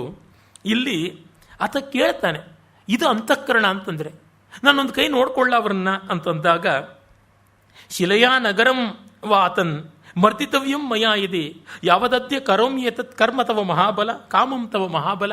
ಆ ಇಡೀ ಹಸ್ತಿನಾವತಿಯನ್ನು ಒಂದು ಬಂಡೆಯಿಂದ ಮುಚ್ಚಾಕ್ಬಿಡ್ಲಾ, ಒಂದು ಬೆಟ್ಟ ತಂದು ಬೀಳಿಸ್ಬಿಟ್ಟು ಚಪಾತಿ ಮಾಡಿಬಿಡ್ಲಾ? ಇದು ಹೀಗೆ ಕೇಳ್ತಾನೆ. ಆಗ ಪ್ರತ್ಯುವಾಚ ಹನುಮಂತಂ ಪ್ರಹೃಷ್ಟೇನ ಅಂತರಾತ್ಮನ ಕೃತಮೇವ ತ್ವಯಾ ಸರ್ವಂ ಮಮ ವಾನರ ಪುಂಗವ. ನೀನು ಹೇಳಿದ್ರೆ ಮಾಡದಂತೇನೆ. ಹೌದು, ಇಲ್ಲಿ ನೋಡಿ, ಭೀಮ ಇಷ್ಟು ಕಾಲದಲ್ಲಿ, ಅರಣ್ಯವಾಸದ ಕಾಲದಲ್ಲಿ ಸುಮಾರು ಒಂದು 8-10 ವರ್ಷ ಆಗಿದೆ ಅಂತ ಇಟ್ಕೊಳ್ಳಿ, 7-8 ವರ್ಷ ಅಂತಲೇ ಇಟ್ಕೊಳ್ಳಿ. ಇಷ್ಟು ಅವಧಿಯಲ್ಲಿ ಧರ್ಮರಾಜನ್ನ ಎಷ್ಟು ಸರ್ತಿ ಬೈದಿರ್ತಾನೆ, ಈಗಲೇ ಹೋಗೋಣ ಬಾ, ಈಗಲೇ ಹೋಗೋಣ ಬಾ, ಕೊಂದು ಬಿಡೋಣ, ನಾಶ ಮಾಡಿಬಿಡೋಣ ಅಂತ. ಈಗ ಹನುಮಂತ ನಾನು ಮಾಡ್ತೀನಿ ಅಂತಾನೆ, ಮಾಡಬಲ್ಲ ಸಮರ್ಥ, ಅದೇನು ಬೇಡ ಅಂತಾನೆ. ನಮಗೆ ಇಷ್ಟೇ ಕಷ್ಟ ಇದ್ದರೂ ಯಾರಾದರೂ ನೆರವು ಕೊಡ್ತೀವಿ ಅಂದರೆ, ಬೇಡ ಇದ್ದಿದ್ರೊಳಗೆ ಆಗಿಬಿಡುತ್ತೆ, ಪರವಾಗಿಲ್ಲ ಅಂತೀವಿ. ಯಾಕೆಂದರೆ we should not encash any friendship. ಯಾವ ಸ್ನೇಹವನ್ನು, ಯಾವ ಬಾಂಧವ್ಯವನ್ನು ಎನ್ಕ್ಯಾಶ್ ಮಾಡಿಸ್ಕೊಳ್ಬಾರ್ದು. ಮತ್ತೆ ಮಹಾನುಭಾವರು, ಪುಣ್ಯ ಶ್ಲೋಕರು DVG ಅವರೇ ಜ್ಞಾಪಕ ಬರ್ತಾರೆ. ಅವರು ಎಷ್ಟೆಷ್ಟೆಲ್ಲ ಜನ ದಿವಾನರು, ಶ್ರೀಮಂತರು, ಮಹಾರಾಜರು ಕೊಟ್ಟ ಕೊಡುಗೆಗಳನ್ನು, ಯಾವ ಚೆಕ್ಗಳನ್ನು ಅಕ್ಷರಾರ್ಥದಲ್ಲಿ ಎನ್ಕ್ಯಾಶ್ ಮಾಡಿಸ್ಕೊಳ್ಳಿಲ್ಲ, ಯಾವ ಸ್ನೇಹವನ್ನು ಎನ್ಕ್ಯಾಶ್ ಮಾಡಿಸ್ಕೊಳ್ಳಿಲ್ಲ. ಅದು ಭವ್ಯವಾದ ಬದುಕು, ಪುಣ್ಯವಾದ ಬದುಕು. ಎಲ್ಲರಿಗೂ ಆ ಶಕ್ತಿ ಸಾಮರ್ಥ್ಯ ಇರೋಲ್ಲ. ಸ್ನೇಹ ಕೊಟ್ಟು ತೆಗೆದುಕೊಳ್ಳೋದ್ರೊಳಗಿರುತ್ತೆ. ದದಾತಿ ಪ್ರತಿಗೃಹಾತಿ ಇದೆ. ಆದರೆ ಈ ಸ್ಥಿತಿಗೆ ಬರಲಿ ಅಂತ ಅಂದುಕೊಳ್ಬೇಕಲ್ವ, ಅದು ತುಂಬ ದೊಡ್ಡದು. ಸನಾಥಾ ಪಾಂಡವಾ ಸರ್ವೇ ತ್ವಯಾ ನಾಥೇನ ವೀರ್ಯವಾನ್. ಅಣ್ಣ, ನೀನು ನಮ್ಮ ಬೆಂಗಾವಲಿಗಿದ್ದರೆ ನಮಗೆಲ್ಲ ಇದ್ದಂತೆ ಅಂತ. ಭೀಮನಾದರೂ ಅಂತಃಕರಣದ ವ್ಯಕ್ತಿ. ಇಬ್ಬರು ಮಹಾ ಅಂತಃಕರಣದ ವ್ಯಕ್ತಿಗಳ ಸಾಮರಸ್ಯ ಸಂಯೋಗ ಇಲ್ಲಿ ಆಗಿದೆ. ದುರ್ದೈವ ಈ ಭಾಗವನ್ನು ಕುಮಾರವ್ಯಾಸನೂ ಹೇಳೋಲ್ಲ. ಆ ಮಹಾಕವಿಗೂ ಯಾತಕ್ಕೂ ಮರೆಯಾಯಿತು ಗೊತ್ತಿಲ್ಲ. ಕುಮಾರವ್ಯಾಸರಂಥ ಮಹಾಕವಿಯನ್ನು ವಿಮರ್ಶೆ ಮಾಡಿ ಅದು ತಪ್ಪೋದು ಸರಿ ಅನ್ನೋದಕ್ಕೆ ನಾನು ಯಾವ ಸೀಮೆ ತಪ್ಪಲು. ಏನಂದರೆ ಮೂಲದಲ್ಲಿ ಎಷ್ಟು ಸ್ವಾರಸ್ಯಗಳಿರುತ್ತವೆ ಅಂತ. ಯಾರೂ ಕೂಡ ರಾಮಾಯಣವನ್ನಾಗಲಿ ಮಹಾಭಾರತವನ್ನಾಗಲಿ ಎಷ್ಟು ಬಗೆಯಲ್ಲಿ ಎಷ್ಟು ದೇಶ ಭಾಷೆಗಳಲ್ಲಿ ಬರೆದು ಯಾರೂ ವ್ಯಾಸ ವಾಲ್ಮೀಕಿಗಳನ್ನು ಮೀರುವುದರಲ್ಲಿ ಸರಿಗಟ್ಟುವುದಕ್ಕೂ ಆಗಿಲ್ಲ. ಅದಕ್ಕೆ ಕಾರಣ ಈ ಕವಿಗಳ ಕೊರತೆ ಅನ್ನೋದಕ್ಕಿಂತ ಇವರ ಮಹನೀಯತೆ. ಹಿಮಾಲಯವನ್ನು ಹತ್ತಬಹುದು, ರಾಕಿ, ಫ್ಯೂಜಿಯಾಮ, ಕಿಲಿಮಾಂಜೋ ಇದನ್ನೆಲ್ಲ ಹತ್ತಬಹುದು. ಆಕಾಶವನ್ನು ಹತ್ತೋಕೆ ಸಾಧ್ಯ ಆಗುವಂಥದ್ದಲ್ಲ. ಚಂದ್ರಲೋಕ, ದೇವಲೋಕ ಎಲ್ಲ ಲೋಕಗಳನ್ನು ಹತ್ತಬಹುದು. ಅದನ್ನೆಲ್ಲ ಮೀರಿರತಕ್ಕಂಥ ಆಕಾಶ, ದಹರಾಕಾಶವನ್ನು ಮುಟ್ಟೋದಕ್ಕೆ ಸಾಧ್ಯವ ಆಗುವಂಥದ್ದಲ್ಲ. ತವೇ ಇವ ತೇಜಸಾ ಸರ್ವಾನ್ ವಿಜೇಶ್ಯಾಮೋ ವಯಂ ರಿಪೂನ್. ಅಣ್ಣ, ನಿನ್ನ ತೇಜಸ್ಸು, ನಿನ್ನ ಹಾರೈಕೆಯಿಂದಲೇ ನಾವು ಗೆದ್ದು ಬಿಡ್ತೀವಿ. ಏವ ಮುಕ್ತಸ್ತು ಹನುಮಾನ್ ಭೀಮಸೇನಮಭಾಷತ ಭ್ರಾತೃತ್ವ ಸೌಹೃದಾಚ್ಚಾಪಿ ಕರಿಷ್ಯಾಮಿ ತವ ಪ್ರಿಯಂ ಶಮೂಂ ವಿಗಾಹ್ಯ ಶತ್ರುಣಾಂ ಶರಶಕ್ತಿ ಸಮಾಕುಲಾಂ ಯದಾ ಸಿಂಹರವಂ ವೀರ ಕರಿಷ್ಯಸಿ ಮಹಾಬಲ ತದಾಹಂ ಬ್ರಹ್ಮಯಿಷ್ಯಾಮಿ ಸ್ವಸ್ವರೇಣ ರವಂ ತವ. ಆಯಿತು, ಕೌರವ ಪಾಂಡವ ಯುದ್ಧ ಬಂದಾಗ ನಿನ್ನ ದನಿಯಲ್ಲಿ ನಾನು ದನಿಗೂಡಿಸಿ ಸಿಂಹನಾದ ಮಾಡ್ತೀನಿ ಅಂತಾನೆ. ಅಂದರೆ ನಾನು ಒಂದು ಮಾರಲ್ ಸಪೋರ್ಟ್ ಕೊಡ್ತೀನಿ ಅಂತ. ಮತ್ತೆ ನೋಡಿ, ಅದೊಂದು ಸಂಕೇತ ಆಗುತ್ತದೆ. ನಾವು ಯಾವುದೇ ಬಂಧುಗಳ, ಆತ್ಮೀಯರ, ಸ್ನೇಹಿತರ ನೆರವನ್ನು ಒಂದು ಸಂಕೇತ ಮಾತ್ರಕ್ಕೆ ಇಟ್ಟುಕೊಂಡ್ರೆ ಒಳ್ಳೆಯದು. ವಿಜಯಸ್ಯ ಧ್ವಜಸ್ಥಸ್ಯ ನಾದಾನ್ ಮೋಕ್ಷ್ಯಾಮಿ ದಾರುಣಾನ್. ಧ್ವಜಸ್ಥಶ್ಚ ವಿಜಯಸ್ಯ ಧ್ವಜಸ್ಥಶ್ಚ. ಅರ್ಜುನನ ಧ್ವಜದಲ್ಲಿ ಬಾವುಟವಾಗಿರ್ತೀನಿ ಅಂತ ಕುಮಾರವ್ಯಾಸ ನೀನು ಬಂದು ನೆಲೆಸಬೇಕು ಅಂತ ಕೇಳ್ಕೊತಾನೆ ಭೀಮ. ಇಲ್ಲಿ ಭೀಮನಿಗೆ ಅವನೇ ಹರಕೆ ಕೊಟ್ಬಿಡ್ತಾನೆ, ನಾನು ಅರ್ಜುನನ ಧ್ವಜದಲ್ಲಿ ನಿಲ್ತೀನಿ, ಕಪಿಧ್ವಜವಾಗಿ ನಿಲ್ತೀನಿ ಅಂತ. ತುಂಬ ಸ್ವಾರಸ್ಯಕಾರಿಯಾಗಿದೆ. ಕಪಿ ಅಂದರೆ ಚಂಚಲ. ರಥದ ಪತಾಕೆ ಚಂಚಲ ಅಂದರೆ ಹಾರತಾ ಇದ್ದಾಗಲೇ ಚೆನ್ನ, ಅದು ಸ್ಥಿರವಾದ ತಪಕ್ಕಂತ ಬೀಳುತ್ತದೆ. ಮತ್ತು ರಾಮನಿಗೆ ವಿಜಯವಾರ್ತೆಯನ್ನು ಕೊಟ್ಟನು, ಸೀತೆಗೆ ಸಂತೋಷದ ಸುದ್ದಿಯನ್ನು ಕೊಟ್ಟವನು. ಇಂಥವನು ಧ್ವಜವಾಗುವುದರೊಳಗೆ ಎಲ್ಲಿಲ್ಲದ ಔಚಿತ್ಯ, ಸ್ವಾರಸ್ಯ ಇರುತ್ತದೆ. ಹಾಗೆ ನಾನು ಬಂದಿರ್ತೀನಿ. ಗತೇ ತಸ್ಮಿನ್ ಹರಿವರೇ ಭೀಮೋಪಿ ಬಲಿನಾಂಬರಃ ತೇನ ಮಾರ್ಗೇಣ ವಿಪುಲಂ ವ್ಯಚರತ್ ಗಂಧಮಾದನಂ. ಆಮೇಲೆ ಅವನ ಅಂತರ್ಧಾನ ಆದಮೇಲೆ ಇವನಿತ್ತ ಕಡೆ ಹೋಗ್ತಾನೆ. ಹೋಗಿ ಆ ಸರೋವರವನ್ನು ಕಂಡು ಅಲ್ಲಿರುವ ಹೂಗಳನ್ನೆಲ್ಲ ಕಿತ್ತುಕೊಳ್ಳೋದಕ್ಕೆ ನೋಡ್ತಾನೆ. ಆಗ ಅಲ್ಲಿರೋ ಭಟರು ಆಕ್ರೀಡೋಯಂ ಕುಬೇರಸ್ಯ ದೈತ ಪುರುಷರ್ಷಭ ನೇಹಶಕ್ಯಂ ಮನುಷ್ಯೇಣ ವಿಹರ್ತುಂ ಮರ್ತ್ಯಧರ್ಮಿಣ. ಮಾನುಷ ಧರ್ಮ ಇರುವ ಯಾವನು ಇಲ್ಲಿ ಇರೋಕ್ಕಾಗೋಲ್ಲ, ನಿಲ್ಲೋಕ್ಕಾಗೋಲ್ಲ, ಏನು ಮಿಸುಕಾಡೋಕ್ಕಾಗೋಲ್ಲ. ಮತ್ತು ಹಿಮಾಲಯದ ಎತ್ತರ ಉಸಿರನ್ನೂ ಕೂಡ ಕುಗ್ಗಿಸಿ ಬಿಡತಕ್ಕಂಥದ್ದು, ಪ್ರಾಣವಾಯುವೇ ಇಲ್ಲದಂತೆ ಮಾಡುವುದು. ಆ ಜಾಗದಲ್ಲಿ ಮನುಷ್ಯರಿರೋಕ್ಕೆ ಸಾಧ್ಯವೇ? ಅದು ಅಮರ್ತ್ಯ ಭೂಮಿಯೇ, ಅದು ಅಧಿಭೂತ ಅರ್ಥದಲ್ಲಿ ಅಮರ್ತ್ಯ ಭೂಮಿ. ಆದರೆ ಇವನು ಜಗತ್ಪ್ರಾಣನ ಮಗ, ಹಾಗಾಗಿ ಇವನಿಗೇನು ತೊಂದರೆ ಇಲ್ಲ, ಇವನಿರ್ತಾನೆ. ಆ ಕ್ರೀಡೋಯಂ, ಇದು ಕುಬೇರ್ನ ವಿಹಾರ ಸ್ಥಾನ ಅಂತೆಲ್ಲ ಹೇಳ್ತಾನೆ. ಆಮೇಲೆ ಅವನು ಹೇಳ್ತಾನೆ, ರಾಕ್ಷಸಾಸ್ತಂ ನ ಪಶ್ಯಾಮಿ ಧನೇಶ್ವರ ಮಿಹಾಂತಿಕೆ ದೃಷ್ಟ್ವಾಪಿ ಚ ಮಹಾರಾಜಂ ನಾಹಂ ಯಾಚಿತು ಮುತ್ಸಹೆ. ಇಲ್ಲಿ ಕುಬೇರ್ನು ಕಾಣಿಸ್ತಾ ಇಲ್ಲ, ನಾನು ಅವನು ಕಂಡ್ರು ನೋಡಿ ಬೇಡೋಕ್ಕೆ ಇಷ್ಟಪಡೋಲ್ಲ. ನಹಿ ಯಾಚಂತಿ ರಾಜಾನಃ ಏಷ ಧರ್ಮ ಸನಾತನಃ. ಇಲ್ಲಿ ಯಾಚಂತೆ ಅಂತ ಆಗಿರಬೇಕು. ನಾವು ರಾಜರುಗಳು ಯಾರನ್ನು ಬೇಡಬಾರ್ದು, ದೋಚಬೇಕಷ್ಟೇನೆ ಅಂತ. ಕುಮಾರವ್ಯಾಸ ಹೇಳ್ತಾನಲ್ಲ, ಲೋಚು ಮಾಡಿದನು ಅಂತ. ಜೈನ ಮುನಿಗಳು ತಮ್ಮ ತಲೆಗೂದಲನ್ನೆಲ್ಲ ಹಿಡಿಯಾಗಿ ಕಿತ್ತುಕೋತಾರೆ. ಕ್ಷೌರಿಕರ ಕ್ಷುರಪತ್ರದಿಂದ ಮುಂಡನ ಮಾಡಿಕೊಂಡ್ರೆ ಜೀವ ಹಿಂಸೆಯಾಗುತ್ತದೆ ಅಂತ, ತಮಗೆ ಹಿಂಸೆ ಅಂತಲ್ಲ, ತಲೆಯಲ್ಲಿರ್ತಕ್ಕಂಥ ಸೂಕ್ಷ್ಮ ಜೀವಿಗಳಿಗೆ ಹಿಂಸೆ ಅಂತ ತಾವು ಕೈಯಿಂದಲೇ ಲೋಚು ಮಾಡ್ಕೋತಾರೆ. ಅದು ಒಂದು ಅವರ ಶ್ರದ್ಧೆ. ಇಲ್ಲಿ ಕುಮಾರವ್ಯಾಸ ಆ ಪ್ರಕರಣವನ್ನು ಹಾಗೆ ಲೋಚು ಮಾಡಿದನು ಅಂದರೆ ಒಂದು ಹೂವಿಲ್ಲದಂತೆ ಅಷ್ಟು ಕೊಳದಲ್ಲಿರುವ ಸೌಗಂಧಿಕ ಪುಷ್ಪಗಳನ್ನು ಕಿತ್ತುಕೊಂಡು ಬಂದ್ಬಿಟ್ಟ ಅಂತ ನಾವು ಮಾತನ್ನು ಹೇಳ್ತಾನೆ. ನಚಾಹಂ ಹಾತುಮಿಚ್ಛಾಮಿ ಕ್ಷಾತ್ರಧರ್ಮಂ ಕಥಂಚನ, ನಾನು ಕ್ಷಾತ್ರಧರ್ಮವನ್ನು ಬಿಡೋಕ್ಕೆ ಇಷ್ಟಪಡೋದಿಲ್ಲ. ಎಂಚ ನಲಿನೀರಮ್ಯ ಜಾತ ಪರ್ವತ ನಿರ್ಜರೆ ನೇಯಂ ಭವನಮಾಸಾದ್ಯ ಕುಬೇರಸ್ಯ ಮಹಾತ್ಮನಃ ತುಲ್ಯಾ ಹಿ ಸರ್ವಭೂತಾನಾಂ ಇಯಂ ವೈಶ್ರವಣಸ್ಯ ಚ ಯವಂಗತೇಷು ದ್ರವ್ಯೇಷು ಕಕ್ಕಂ ಯಾಚಿತುಮರ್ಹತಿ.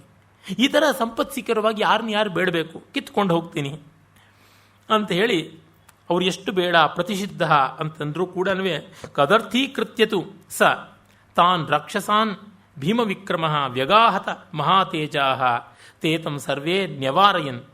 ಆಮೇಲೆ ಗೃಹೀತ ಬದ್ನೀತ ನಿಕೃಂತ ತೇಮಂ ಪಚಾಮ ಖಾದಾಮ ಚ ಭೀಮಸೇನಂ.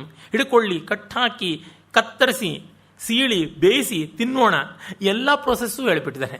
ಅವನು ಹಿಡ್ಕೊಳ್ಳಿ, ಕಟ್ಟಾಕಿ, ಕೊಂದುಬಿಡಿ, ಕತ್ತರಿಸಿಬಿಡಿ, ಬೇಯಿಸಿಬಿಡಿ, ಆಮೇಲೆ ತಿಂದುಬಿಡಿ, ಎಲ್ಲ ಮಾಡಿಬಿಡಿ ಅಂತ. ಕ್ರುದ್ಧ ಭ್ರುವಂತೋ ಅನುಯಯು ಧೃತಂತೆ ಶಸ್ತ್ರಾಣಿ ಚೋದ್ಯಮ್ಯ ವಿವೃತ್ತ ನೇತ್ರ. ಕಣ್ಣರಳಿಸಿಕೊಂಡು ಬಂದು ಅವರು ಹೇಳ್ತಾರೆ, ತತಸ್ಸ ಗುರ್ವೀಂ ಯಮದಂಡ ಕಲ್ಪಾಂ ಮಹಾಗದಾಂ ಕಂಚನಪಟ್ಟನದ್ಧಾಂ ಪ್ರಗೃಹ್ಯತಾನ್ ಅಭ್ಯಪತತ್ತರಸ್ವಿ ತಥೋ ಬ್ರವೀತ್ ತಿಷ್ಠತ ತಿಷ್ಠತೇತಿ. ಯುದ್ಧ ಮಾಡುವ ನಿಲ್ಲು ಅಂತ ಹಾಗೆ ಹೋರಾಟ ಮಾಡ್ಕೊಂಡು ಬರ್ತಾರೆ. ಆದರೆ ಅವರು ಯಾರೂ ನಿಲ್ಲೋಕ್ಕಾಗೋಲ್ಲ ಭೀಮನ ಎದುರಿಗೆ.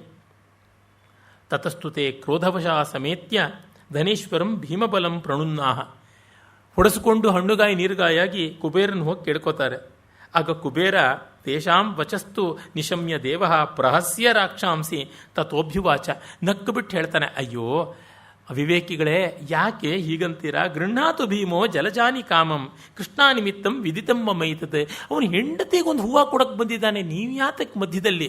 ಇದು ದೇವರ ವರ ಕೊಟ್ಟರು ಪೂಜಾರಿ ವರ ಕೊಡಲ್ಲ ಅಂತ, ಬಿಡಿ ಅವನು ತಗೊಂಡು ಹೋಗಲಿ ಅಂತ. ಹೀಗೆ ಅವನು ಮೊದಲೇ ಪಾಪ ಇನ್ಸ್ಟ್ರಕ್ಷನ್ಸ್ ಕೊಟ್ಟಿದ್ರೆ ಇವರು ಕರೆದು ಆರತಿ ಮಾಡಿ ಅವನನ್ನು ಕೊಳದಲ್ಲಿ ಹೋಗ್ಬಿಟ್ಟು ಹೋಗಿ ತಿಕ್ಕಿತ್ಕೊಳ್ಳಪ್ಪ ಅಂತಿದ್ರು. ಏನೋ ಹಾಗಾಯಿತು, wrong communication or communication gap ಅಂತ ಅನ್ಬೋದು. ಹೀಗೆ ಕುಬೇರನಿಗೂ ಸಂತೋಷವಾಗುತ್ತದೆ, ಎಲ್ಲರಿಗೂ ಸಂತೋಷವಾಗುತ್ತದೆ, ಹೂವನ್ನು ತರುವುದಾಗುತ್ತದೆ. ಆಮೇಲೆ ಹೂವನ್ನು ತಂದ ಮೇಲೆ ನೋಡಿ, ಕುಮಾರವ್ಯಾಸ ಅಂತೂ ಬಹಳ ಚೆನ್ನಾಗಿ ಹೇಳ್ತಾನೆ. ಆ ಸುಮ ಸರೋವರವೆಷ್ಟು ದೂರವೋ ದ್ರೌಪದಿ ಏಸು ಮುನಿವಳೋ ಅಂತ ಭಯಪಟ್ಟುಕೊಂಡು ಅವನು ಹೋಗ್ತಾನೆ ಅಂತ. ಇಲ್ಲಿ ದೊಡ್ಡ ಹೊರೆಯಾಗಿ ಅವನು ತಂದ ಮೇಲೆ ಆ ಹೂವನ್ನು ಪ್ರಫುಲ್ಲ ಪಂಕಜವತೀಂ ನಲಿನೀಂ ಸುಮನೋಹರಂ ತಂಚ ಭೀಮಂ ಮಹಾತ್ಮಾನಂ ತಸ್ಯಾಸ್ತೀರೇ ವ್ಯವಸ್ಥಿತಂ ನೋಡಿ ತಗೊಂಡು ಬಂದ ಮೇಲೆ ತನ್ ದೃಷ್ಟ್ವಾ ಧರ್ಮರಾಜಸ್ತು ಪರಿಶ್ವಜ್ಯ ಪುನಃ ಉವಾಚ ಶ್ಲಕ್ಷಣಯಾ ವಾಚ ಕೌಂತೆಯ ಕಿಮಿದಂ ಕೃತಂ ಸಾಹಸಂ ಪಥ ಭದ್ರಂತೆ ದೇವಾನಾಮಪಿ ಚ ಪ್ರಿಯಂ ಪುನರೇವಂ ನ ಕರ್ತವ್ಯಂ ಮಮ ಚೇದಿಚ್ಛಸಿ ಪ್ರಿಯಂ. ನನ್ನ ನಾಣೆ, ನೀನು ಇದನ್ನೆಲ್ಲ ಮಾಡಿದ್ರೆ ಇಂಥದ್ದು ಮಾಡಿದೆ, ಇನ್ನು ಕಾಣಿಸ್ಲೇ ಇಲ್ಲ, ಏನಾಗ್ಬಿಟ್ಟಿದ್ದೀಯಾ ಅಂತ ಪಾಪ ಅಂತಾನೆ. ಪ್ರೀತಿ ವಾತ್ಸಲ್ಯದಿಂದ ಇಲ್ಲಿ ಹೇಳ್ತಾ ಇರ್ತಕ್ಕಂಥ ಮಾತುಗಳು. ಆಮೇಲೆ ಅನುಶಾಸ್ತ್ಯ ಚ ಕೌಂತೇಯಂ ಪದ್ಮಾನಿ ಪ್ರದೀಯ ಚ ತಸ್ಯಾಮೇವ ನಲಿನ್ಯಾಂ ತೇ ವಿಜಹ್ರುರ್ ಅಮರೋಪಮಾಹ. ಆ ಹೂವಿನಿಂದ ಎಲ್ಲರೂ ಸಂತೋಷ ಪಡ್ತಾರೆ. ಇದನ್ನೆಲ್ಲವನ್ನು ಹೇಳ್ತಾನೆ. ಇಲ್ಲಿ ಕೆಲವು ಪಾಠಗಳಲ್ಲಿ ಮತ್ತೆ ಮುಂದೆ ಕೂಡ ಯಕ್ಷರ ಜೊತೆಗೆ ಯುದ್ಧ ಅಂತ ಇದೆ. ಕ್ರಿಟಿಕಲ್ ಎಡಿಷನ್ನಲ್ಲಿ ಕೂಡ ಬರುತ್ತದೆ. ಅದು ಪ್ರಕ್ಷಿಪ್ತ ಅಂತ ತೋರುತ್ತದೆ. ಕ್ರಿಟಿಕಲ್ ಟೆಕ್ಸ್ಟಲ್ಲಿ ಇದ್ದರೂ ಅದು ಪ್ರಕ್ಷಿಪ್ತ ಅಂತ ಅನ್ನಬಹುದು. ಆಮೇಲೆ ಒಂದು ಮಾತೇನೆಂದರೆ, ಇಲ್ಲಿ ಒಂದು ಕಲ್ಪನೆ ಮಾಡಿಕೊಂಡಿದ್ದಾರೆ. ಒಬ್ಬ ಮಣಿಮಂತ ಅಂತ ರಾಕ್ಷಸ ಇದ್ದ, ರಾಕ್ಷಸನ್ನ ಭೀಮ ಕೊಂದ. ಆ ರಾಕ್ಷಸನೇ ಮುಂದೆ ಶಂಕರಾಚಾರ್ಯರಾಗಿ ಅವತರಿಸಿ ವೇದಗಳಿಗೆಲ್ಲ ಅಪವ್ಯಾಖ್ಯಾನ ಮಾಡಿ ಮತ್ತೆ ಮಧ್ವಾಚಾರ್ಯರು ಆ ವ್ಯಾಖ್ಯಾನಗಳ ಅಬದ್ಧವನ್ನೆಲ್ಲ ತಿದ್ದಿ ಶುದ್ಧ ಮಾಡಿದ್ರು ಅಂತ ಒಂದು ಮತಾಂಧವಾದ ಕಥೆ ಬೆಳೆದಿದೆ. ಇದನ್ನು ಹನುಮಂತನ ಆ ಒಂದು ಸಂಜೀವನಿ ಪರ್ವತದ ಆಹರಣ ಕಾಲದಲ್ಲಿ ಕೂಡ ಆ ಥರ ಒಬ್ಬ ರಾಕ್ಷಸ ಇದ್ದ, ಅವನೇ ಮಣಿಮಂತ. 2 ಜನ್ಮಗಳಲ್ಲಿ ಅವನು ಬಲದಿಂದ ಎದುರಿಸೋಕೆ ನೋಡಿದ, 3ನೇ ಜನ್ಮದಲ್ಲಿ ಬುದ್ಧಿಯಿಂದ ಎದುರಿಸೋಕೆ ನೋಡಿದ್ದು ಅಂತ ಶಂಕರರ ಬಗ್ಗೆ ಅಪವ್ಯಾಖ್ಯಾನ.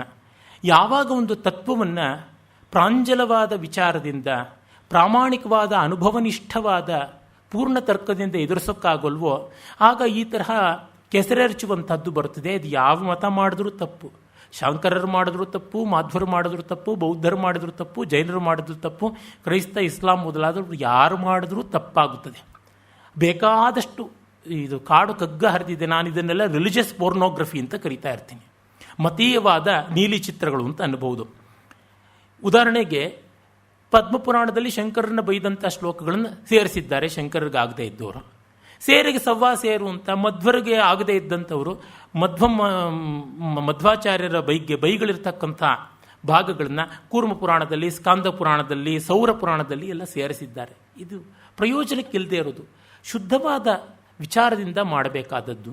ಆ ವಿಚಾರವು ಶುಷ್ಕ ತರ್ಕವಾಗದೆ ಭಾವನಿಷ್ಠವಾದ ತರ್ಕದಿಂದ ಆಗಬೇಕಾಗುತ್ತದೆ.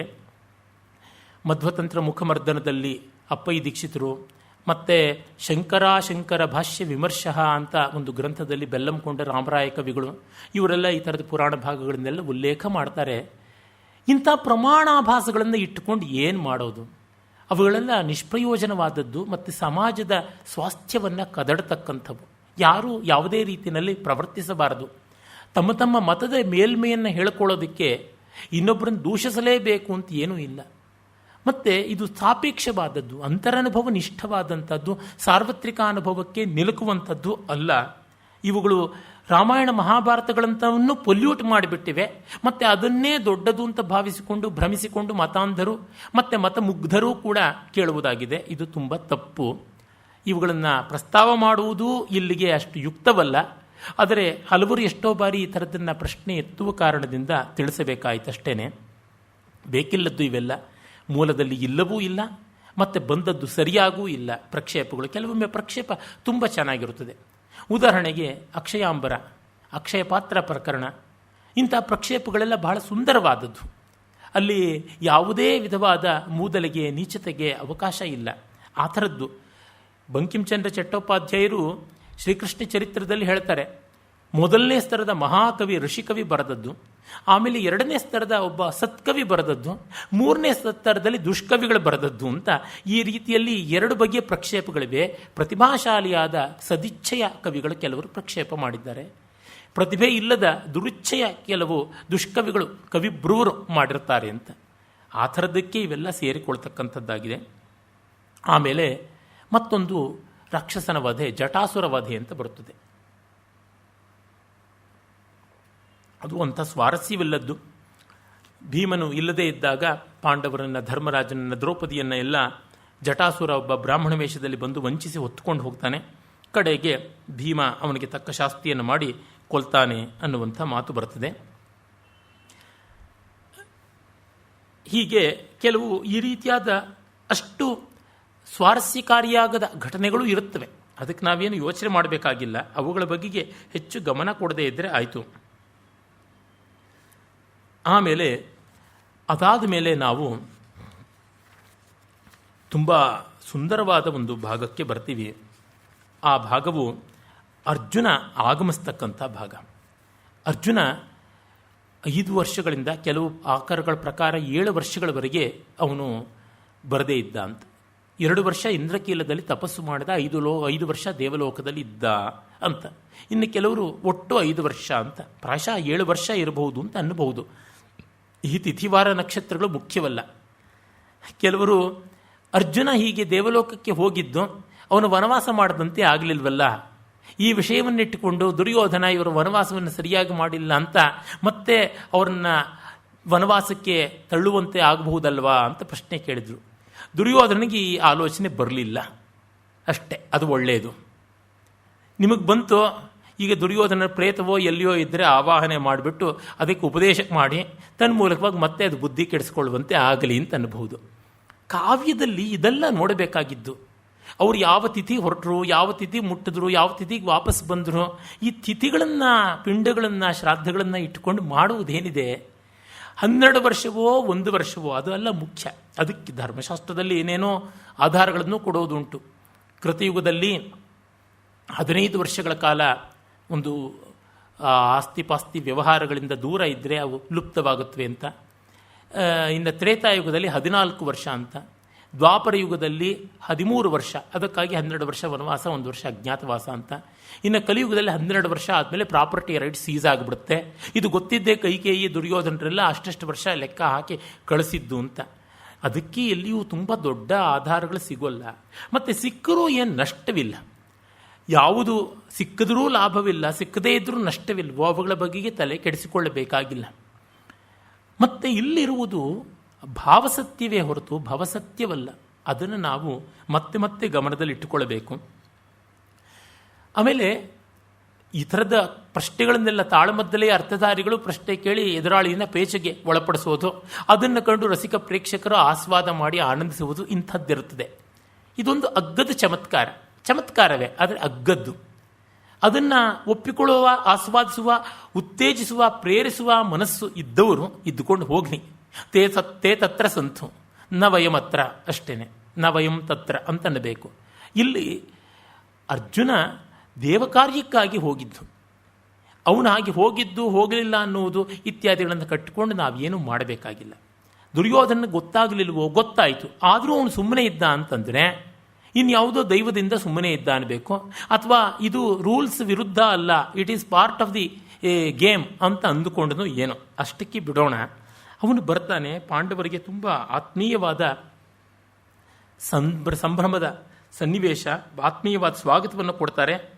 ತತಃ ಕದಾಚಿದ್ ಹರಿಸಂಪ್ರಯುಕ್ತಂ ಮಹೇಂದ್ರವಾಹಂ ಸಹಸೋಪಯಾತಂ ವಿದ್ಯುತ್ಪ್ರಭಂ ಪ್ರೇಕ್ಷ್ಯ ಮಹಾರಥಾನಾಂ ಹರ್ಷೋರ್ಜುನಂ ಚಿಂತಯತಾಂ ಬಭೂವ ಸ ದೀಪ್ಯಮಾನಃ ಸಹಸಾಂತರಿಕ್ಷಂ ಪ್ರಕಾಶಯನ್ ಮಾತಲಿ ಸಂಗೃಹೀತಃ ಬಭೌ ಸಹೋಲ್ಕೇವ ಘನಾಂತರಸ್ಥ ಶಿಖೇವ ಜ್ವಲಿತಾ ವಿಧೂಮ ತಮಸ್ಥಿತಃ ಸನ್ ದದೃಶೇ ಕಿರೀಟಿ ಸೃಗ್ವೀ ವರಾಣ್ಯಾಭರಣಾನಿ ಬಿಭ್ರತ್ ಧನಂಜಯೋ ವಜ್ರಧರ ಪ್ರಭಾವ ಶ್ರಿಯಾ ಜ್ವಲನ್ ಪರ್ವತಮಾಜಗಾಮ.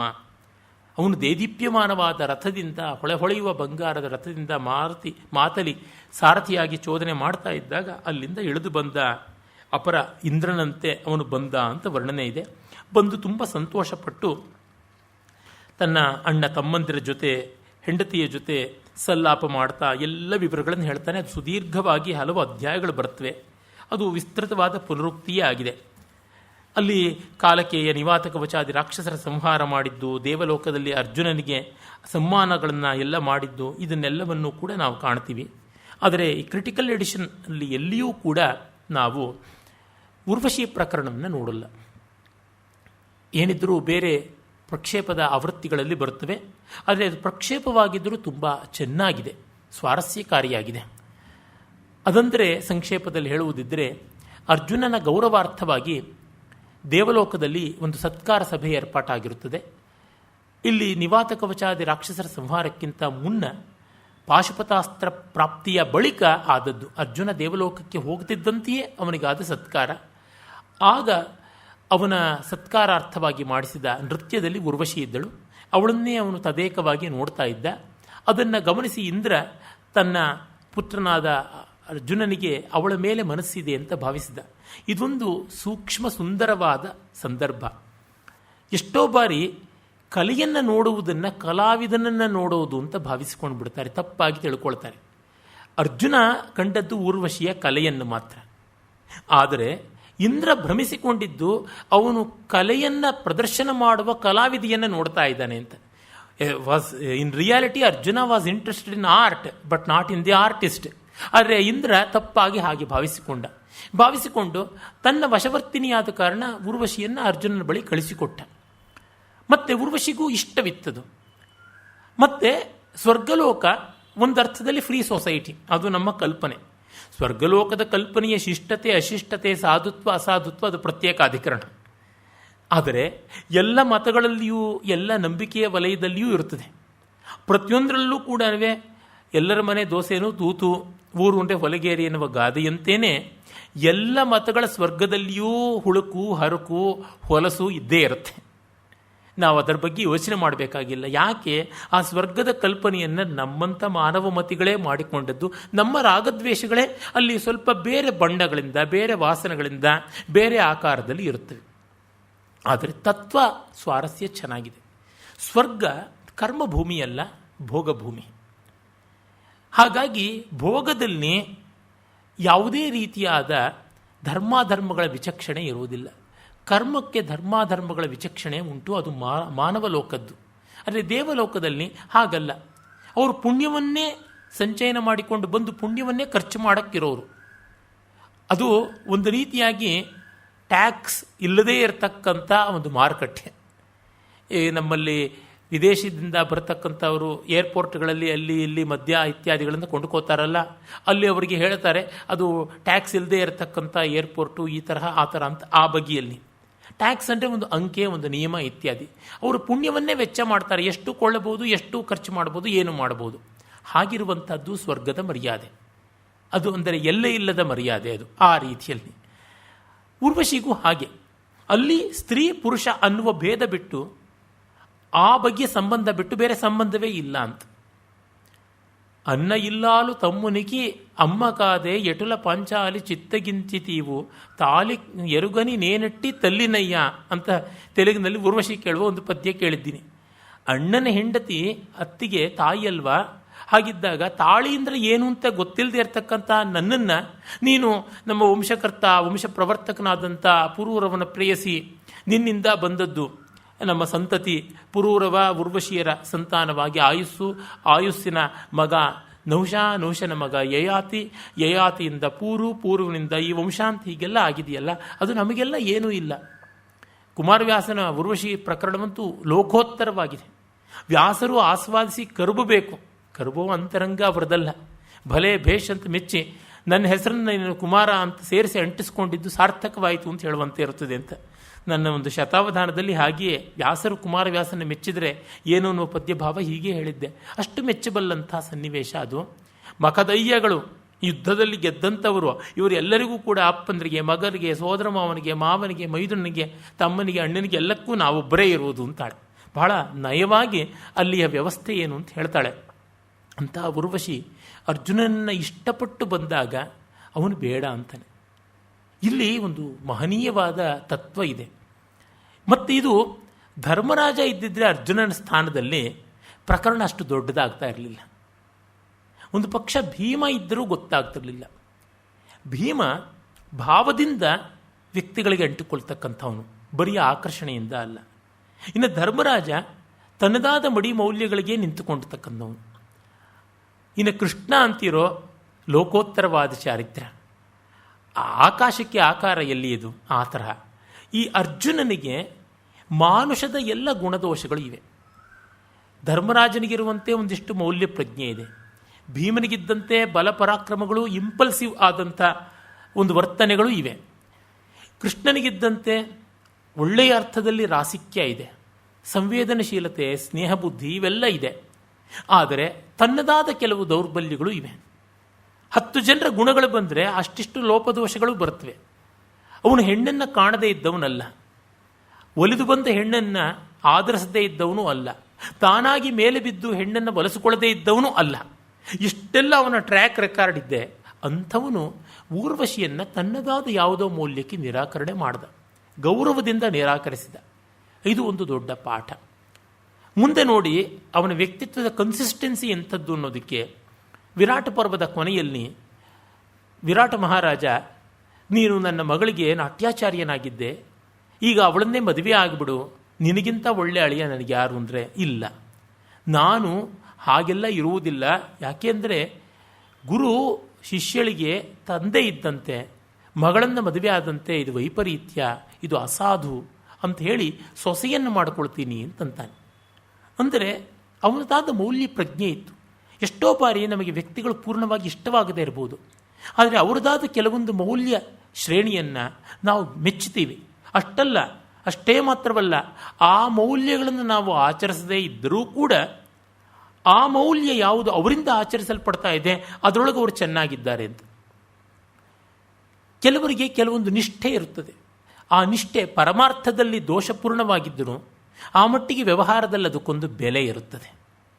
ಡಿಗ್ರಿಗಳಿಗೆ ಏನು ಬೆಲೆ, ಡಾಕ್ಟರೇಟ್ಗಳಿಗೆ ಏನು ಬೆಲೆ ನಾನೇ ಹೇಳ್ತೀನಿ.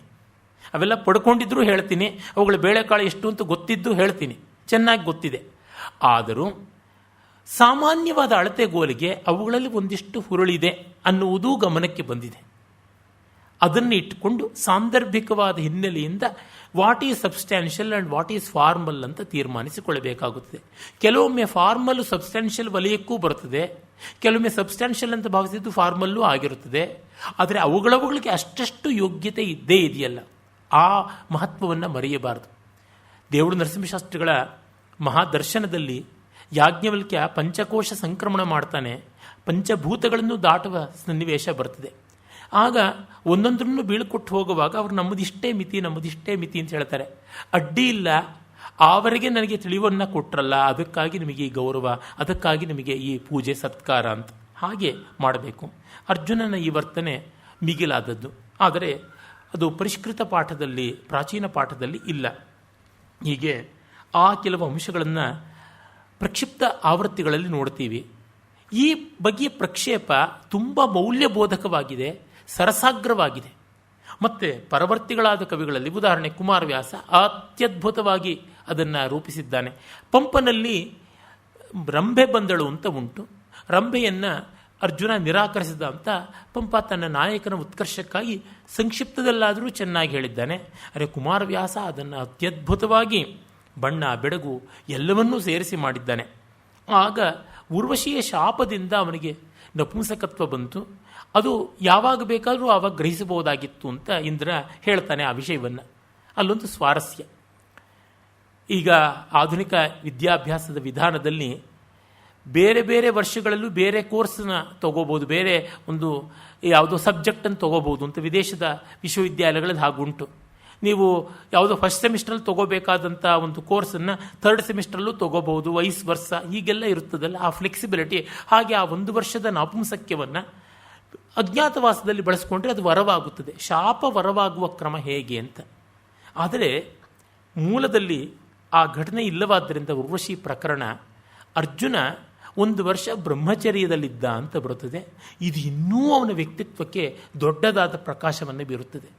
ಅಂದರೆ ನಾವು ಸಾಮಾನ್ಯ ಅರ್ಜುನ ಸ್ತ್ರೀಲೋಲ ಅಂತ ಭಾವಿಸ್ಕೋತೀವಿ.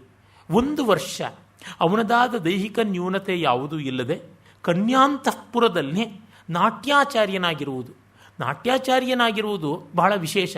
ಯಾಕೆಂದರೆ ಸಂಗೀತಾಚಾರ್ಯ ಬರೀ ಗೀತಾಚಾರ್ಯನಾಗಿದ್ದರೆ ದೂರದಲ್ಲಿ ಕೂತ್ಕೊಂಡು ಹಾಡು ಹೇಳಿದ್ರೆ ಆಯಿತು.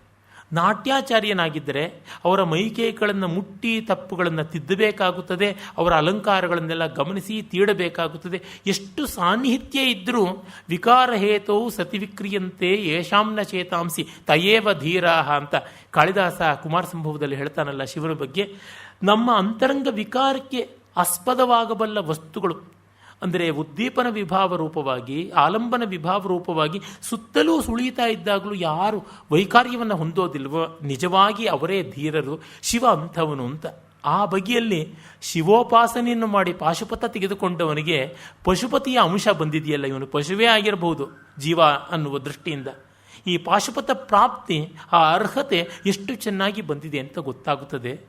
ಹೀಗೆ ಈ ಮಹಾಕೃತಿಯನ್ನು ಮತ್ತೆ ಮತ್ತೆ ಆಲೋಡನೆ ಮಾಡಿದಷ್ಟೂ ಸ್ವಾರಸ್ಯಗಳನ್ನು, ಅಂತರಾರ್ಥಗಳನ್ನು, ಗಾಂಭೀರ್ಯವನ್ನು, ವೈಪುಲ್ಯ, ವೈದುಷ್ಯ, ವೈಚಿತ್ರ್ಯವನ್ನು ಕೊಡ್ತಾ ಹೋಗುತ್ತದೆ. ಇದು ಅಕ್ಷಯ ನಿಧಿ. ವ್ಯಾಸಾಯ ವಿಷ್ಣುರೂಪಾಯ ಅಂತ ಹೇಳಬೇಕಾಗುತ್ತದೆ. ನಾಳೆ ಇನ್ನೂ ಭವ್ಯವಾದ ಒಂದು ಭಾಗಕ್ಕೆ ಬರೋಣ. ಅದು ಅಜಗರ ಪರ್ವ. ನಮಸ್ಕಾರ.